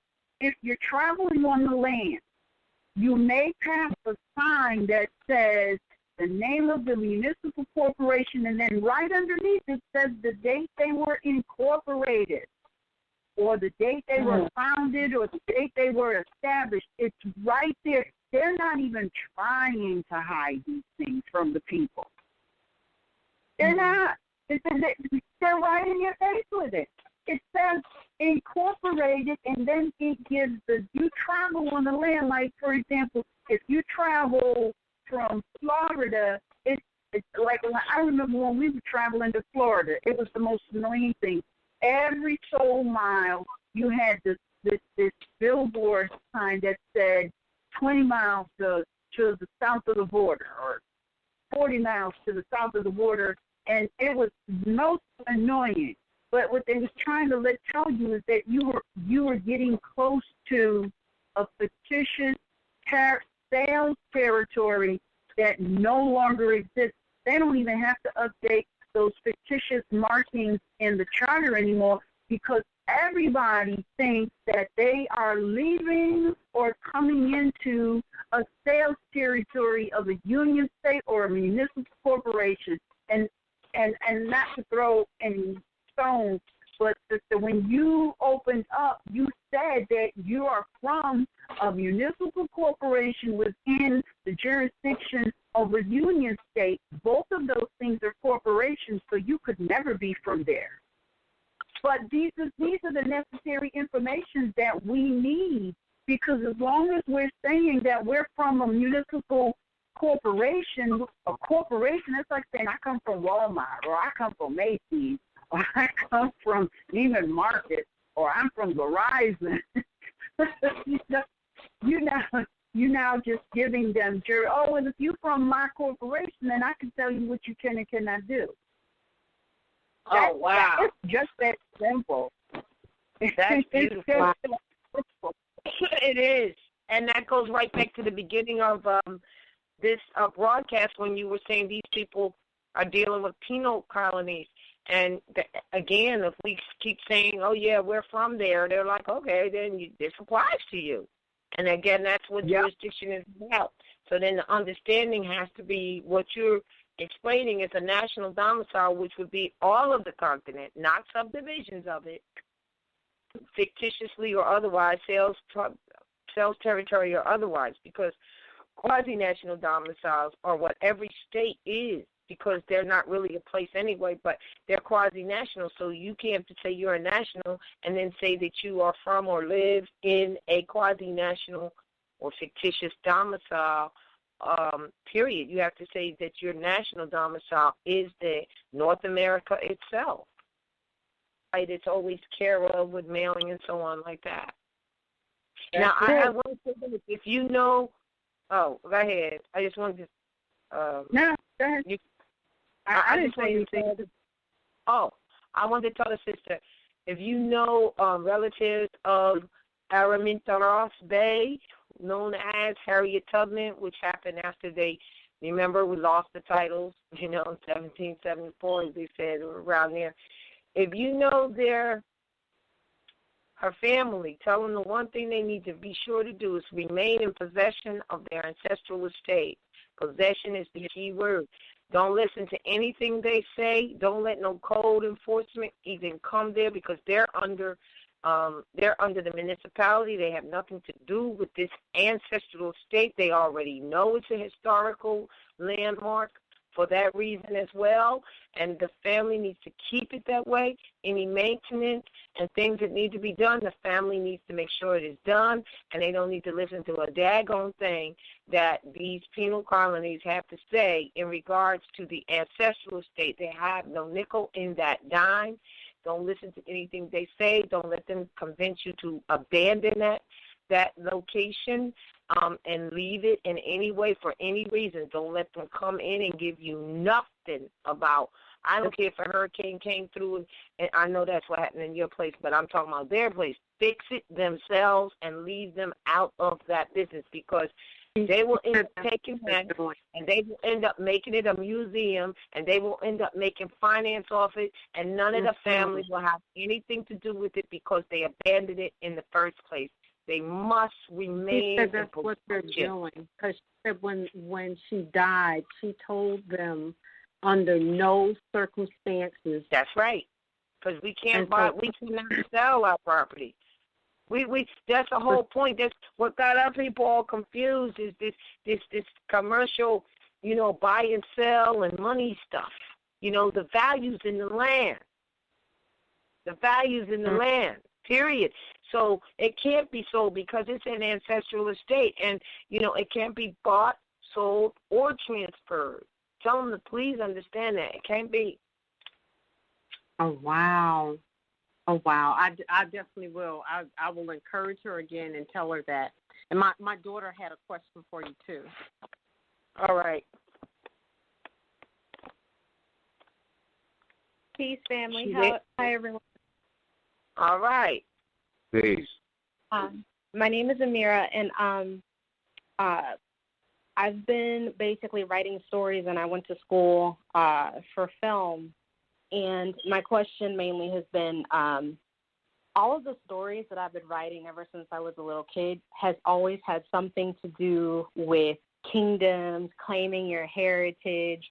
So I kind of find, like, for me, everything's coming full circle now that we've been coming into the knowledge of who we really are and, you know, just our estate. I kind of feel like everything's finally coming full circle. So my question is more so, especially now that I'm beginning to study history, and I'm actually realizing how many events, and I really just think it was just designed by the ancestors, that I was already writing about things that I did not know were actually historical. So I guess what I'm trying to figure out now is, first of all, as a filmmaker, I want to begin to make some type of content to where I can put this information out there, especially for my peers, and, you know, my other friends that I've begun to tell them about the knowledge, and I kind of want to connect the dots for them. But as far as with film goes and then publication, a lot of that deals with copyright, you know, trademarking. And my question has been, I have been trained in the industry, so I understand, you know, as far as for the entertainment industry-wise, on things that they're telling us to do. But now I understand with this being, these practices are actually a part of this quasi-government, how do we, or how should I go about copyright protection, you know, and what sort of things should I do before releasing this work out here for the public to look at? I know someone who's an expert in copyright and in entertainment, and possibly we can connect you what you need to do, and your mom, because I want to send something to your mom that she can send to Harriet, known as Harriet Tubman's family, that will help them understand their position. If you send the email to mhhseyeswideopen@gmail.com with your and just say that you ask these questions, then we can get back to you with that, and then I can also send what I wanted to send for her to give to Harriet Tubman's family.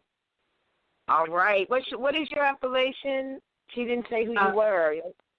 Khalifa. Amira. Did you say Amira? You said, or my daughter is Amira, and my name is Khalifa. Oh, Khalifa and Amira. All right. That sounds wonderful, mother and daughter. Yeah, do that, and we can get back to you with some information, and especially your daughter. I don't know how old she is, but I don't think she's over 30, or she's 20 something, right? Yeah. Okay, all right. She's from that generation, and she's already admitted that it's already been in her to do this. So she studied now she's getting into the history, and she also mentioned heritage. So you got to get into the heritage and the history, and you know, with the film and all that. That's what's up. That's what's up. Our media. Yeah. So we definitely want. Yeah, I know Miz is like, yeah, all right. Maybe I don't want to be disrespectful, but I definitely would like to be able to get in contact with the sister Amira, who's into the film and things of that nature. Because again, you know, intellectual property, that's protected too. But definitely, because you know, it's needed. We definitely need more media outlets for sure. She was actually groomed for that from ever since she was little. I mean, we actually were coming from a Christian background, and you know, God just started dealing with us and telling us that what we were in was wrong. You know, He was like, you know, this is not me, and I heard it, but I had my concerns, but I really didn't understand it. And God was literally telling me to go to the laws, start studying the laws and studying history. And when I did, I was like, oh my gosh, and I had announced it to my family. You know, I was like, we need to get out of this Christianity. We need to stop going to church. I said, this is truly wrong. And my family, they looked at me. They was like, oh, you're crazy. You're really crazy. Right. I call me whatever you want, but I say, here is the information. And I said, all I'm asking you is to take the information and study it. And they did, and they came to the conclusion that, wow, you're right. We need to get out of it. Right. So tell you, right, that's right. You know, it's all divine. And to Amir, go to Mantis Views 29. That's a YouTube channel, and you'll see some of the works that Brother Miz here has done with video. We're looking at it in September, end of September. So, you know, I'm and as it's going, I'm growing with ideas. So that's why I definitely would like to stay in tune with you, because you said you was doing the film. Exactly. So yes. So just email us and we'll get back to you. Thank you so much for sharing. Oh yes, you're welcome. All right then. Right. All righty. Thank you so much for that wonderful information, and thank you so much for building with us. Yeah. The only thing that's not so wonderful is you're talking about they still lynching and burning people, man. Oh yeah, that's a good build. I mean, we need to know about stuff like that. And you know what? It's interesting. I mean, I'm not surprised that these things are happening, because I think a couple of maybe a year or so ago, they actually reported that there was lynching going on. Remember? And then they started. A lot of the modern Europeans took it as a joke, and they were leaving ropes tied around trees. Remember? I don't remember exactly where that was happening, but I remember hearing about that. And it was around that time they literally did find somebody who had been hung from a tree. I just can't remember where that took place. But tree dragged behind a things that are happening is, you know, it's not there's nothing new under the sun. Nothing new is being done. Everything that's being done has already, you know, it's always been done. Just because, look, we have to recognize that these media outlets, these modern European media outlets, they are run by the municipal corporation. And so they're only going to tell you what they want you to know. And an excellent movie that shows you that is my favorite, V for Vendetta. They literally tell you that the so-called news reporters will only say what they've been told to say. So they're not reporting the news. And so today you have a vast majority of people who watch this media output like they are getting the news, like they're being up to date and informed. And it just goes to show you how deep the mental conditioning is. Because I'm telling you, a lot of times you will say to them, well, you know that that information is not true. How addicted people are. They will tell you, oh, I know that's all a bunch of bullcrap, but they watch it every day, every second of the day. Got the TV on CNN, ESPN, NBC, ABC, just watching this so-called media propaganda, I mean, every second of the day. And then you wonder why you can't break out of this mental enslavement, because you're reinforcing it. Well, the only piece of some sort of truth you might get is early in the morning, like 5 o'clock in the morning news. They might say some things that you're never going to hear during the regular masses. When the masses are watching TV, you'll get some idiom of truth at that time and that time only. I believe that if you're going to get any piece of information, and I know this has been my experience, I've never gotten it from these media outlets. I have gotten some interesting information between 3 and 6 o'clock in the morning from the Discovery Channel. The History Channel used to be really good. I don't know what it is now. So, if you didn't record it. Animal Kingdom. Right, Liz? What? Animal Kingdom.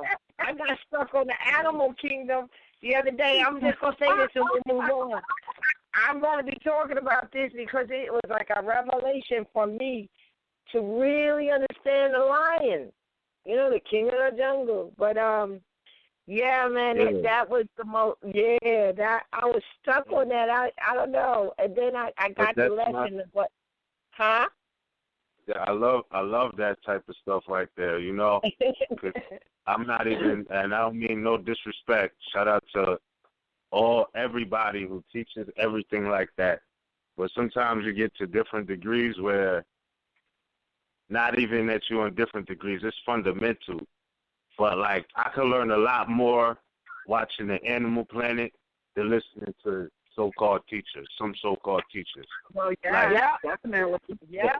Without the animals even saying the word, observing how they move, I appreciate the narratives that be on things like that. But it's so many lessons embedded in nature. All you have to really do is observe with your eyes, your brain, your just it's fundamental.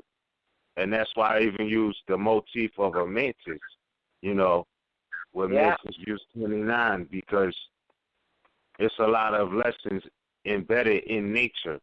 So, if you can learn from that, you can remove a lot of,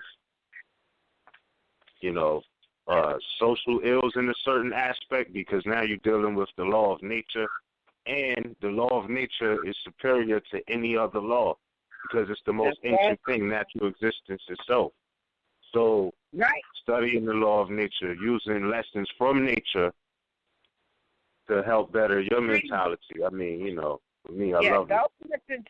But those lessons from nature are extreme, because like you said earlier, the certain whatever, I forgot what animal you use, they only deal with what's in their world, their environment. But it's a lesson for you, men, in mind, whatever it is that they do. And so I will say this, but I'm going to talk about this on another show, maybe even on the Sisters show, because the lion, I got it, man. He's a merciless being, violent, arrogant, all of that. But the reason why he gets treated the way he gets treated and gets the food first and all that, this is a hell of a lesson for all of us, especially for the protectors of the family, which are usually the sons. The reason he gets that is for one reason and one reason only, because he in fact protects the mother and the pride, which is the children. That's what he does. And I know you might be thinking, well, wait a minute, he comes in, if he goes away and he comes back and he's got sons there, he'll eat them. He only wants to, he'll kill them. He only wants to be the only male. Well, we can get into that too. But his purpose, and the reason he's a king of the damn jungle, is because his duty is to protect the family. That's all he got to do. That's why he is so merciless. That lesson is the same with all of us and our sons and fathers and husbands, etc. That's the duty, to protect. And then you'll get the big piece, as Dave always says, that's why you get the big piece of chicken at the table, but we don't eat flesh. But I'm just saying, it is a heck of a lesson to really look at how lions live and what's up with that. That's all. Islam. All right. Wait a minute. Wait. One last thing. This is important. Most people say that lions will kill other males, that, even his own children, right, own sons. However, there's another interesting thing for the brotherhood, all right? You will only see a lion with another lion if and only if it is his brother. How about that? Islam. Family from the same brother. All right. Now our next caller is Sim. Is that you? Oh my goodness! I thought about him today. Is that him? Yes, it is. Islam. How you doing? All is well. What's going on? A lot's going on. A lot been going on. I want to say I am Asim Bay, northwest of Mexico, and a lot has been going on. You're breaking up. Can you go to a better area? You're breaking up a little bit. How about now? All right. That's better? Yeah. Yes. Okay, great. I wanted to start with two things. One is let you know that even at the age I am now, I hit the degree of understanding silence, and that's been a powerful thing for me. You know. Okay, you're breaking up again. Let me move to another area. Yes, please. We want to hear from you, Father. I'm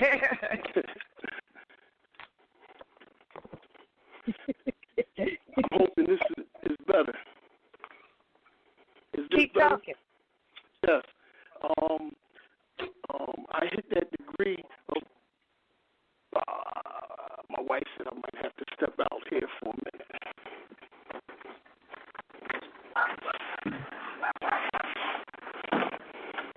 Is that better? All right, I'm going to keep talking. I hit that understanding silence, and it's been very good for me because it's been very powerful. And secondly, I want to thank you, Mother Annie, you, Mother Roz, Ms. Raheem, and Cujo. Something Ms. Raheem said to me 4 years ago. We was having a conversation on the call, and we was talking about Europeans. And at that time, I've been conscious maybe for a year prior to that. And at that time, I was thinking European. I was still caught up in that color code thing and try to differentiate what was the European, Britain, and stuff. And I come from a background of Islam, and I was using the word ak or aki, which meant brother. And Ms. said to me that these Britons were your cousins. Hold on. Mm-hmm. Yeah. He said the Britons were your cousins. Now, when I heard that from him, at that time, I took it in and I was trying to figure out what is he saying.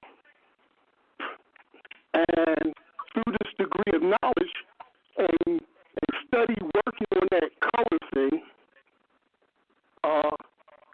I realized that, that when we talk about these Europeans, we have to understand the time period now.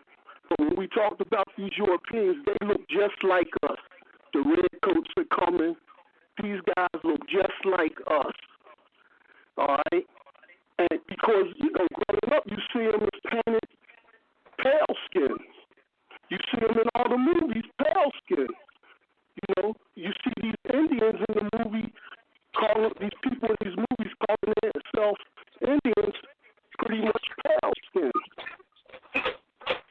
And so I had to wrap my mind around what these people looked like, and I had to go back in history and understand that period of time when we talk about a whole lot of things when it wasn't even no European walking the planet. When we read some of these ancient books and these wars that was going on and things. So, I want to leave that there for a minute.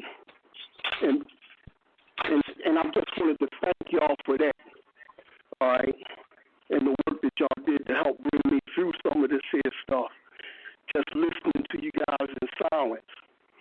And I started, all right, hold up now. Yes. And you know what you're saying, that is the reason why we say modern Europeans. You get that now, right? Can you hear me? No, we can hardly hear you at all now. Yeah, hardly.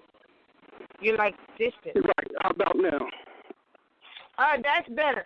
But I wanted to say that's why we call them modern Europeans. You understand that now, right? Oh, absolutely. Absolutely. Right. Absolutely. Because when I started delving in that study, like you was, Annie E was talking about these imaginary borders, when you get into the 15, or let's say the 16th centuries had been introduced to men as love made manifest, and must now begin his divine ministry. And he went forth into the wilderness to be alone with the law, that he might look into his inner heart and know its strength and worthiness. And himself he taught. He said, my lower self is strong. By many ties I am bound down to the cardinal self. Have I the strength to overcome and give my life a willing sacrifice for men? Now, a couple of weeks, a whole lot was going on there with the family, and I seen some of the videos and stuff like that. And it reminded me of the work that you guys have been doing on the highways and byways to get this word out to the family, where you're making a life sacrifice worthy of any money if you was even thought to be making money. The time and the sacrifice that you guys put in to accept this mission. I appreciate and love you for that. Thank you. All right. So he asked himself, have I the strength to overcome and give my life to a willing sacrifice for men? Then I shall stand before the face of men, and they demand a proof of my messiahship. What will I say? And then the temper, remember, he was tempted by 3 temps. The temper came and said, if you be the Son of the law, command these stones to turn to bread. And Jesus said, who is it that demands a test? It is no sign that one is the Son of the law because he does miracles.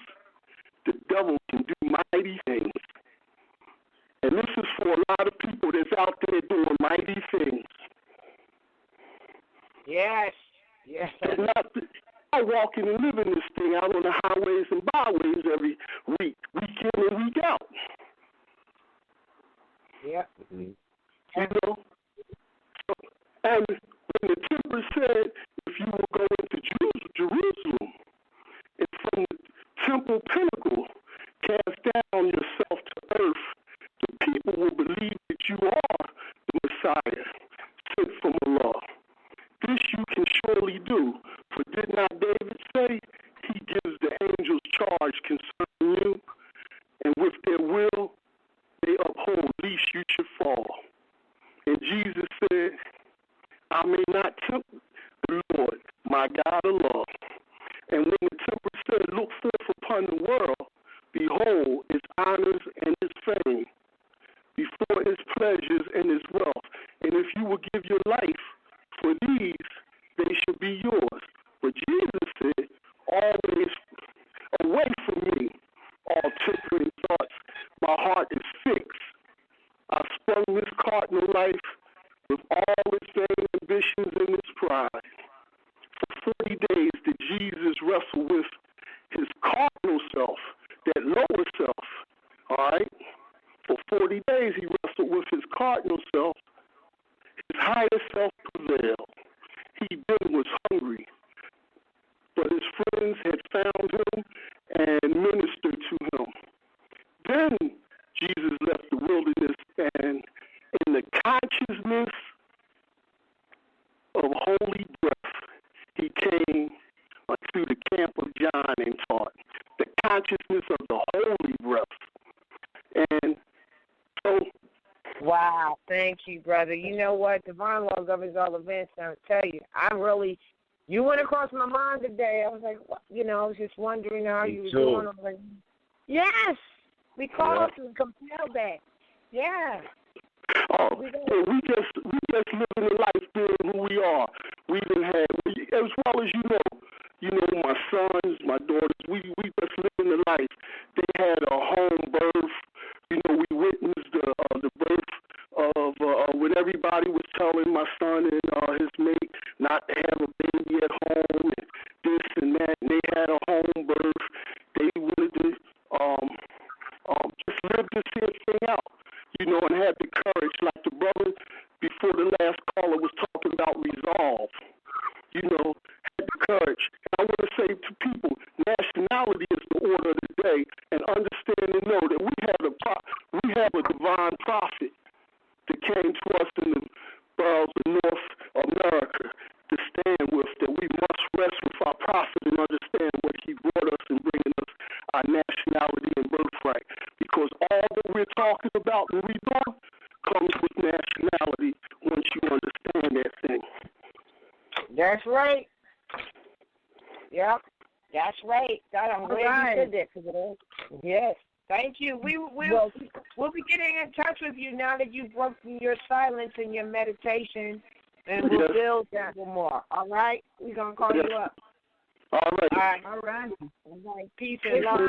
Give peace to the family. Yes, I will. Yeah. We have one more caller. This is the last caller. We got like 2 minutes. Caller 972-839. You are live on the air. Please state your appellation at Northwest Alexa. Islam, caller 972-839.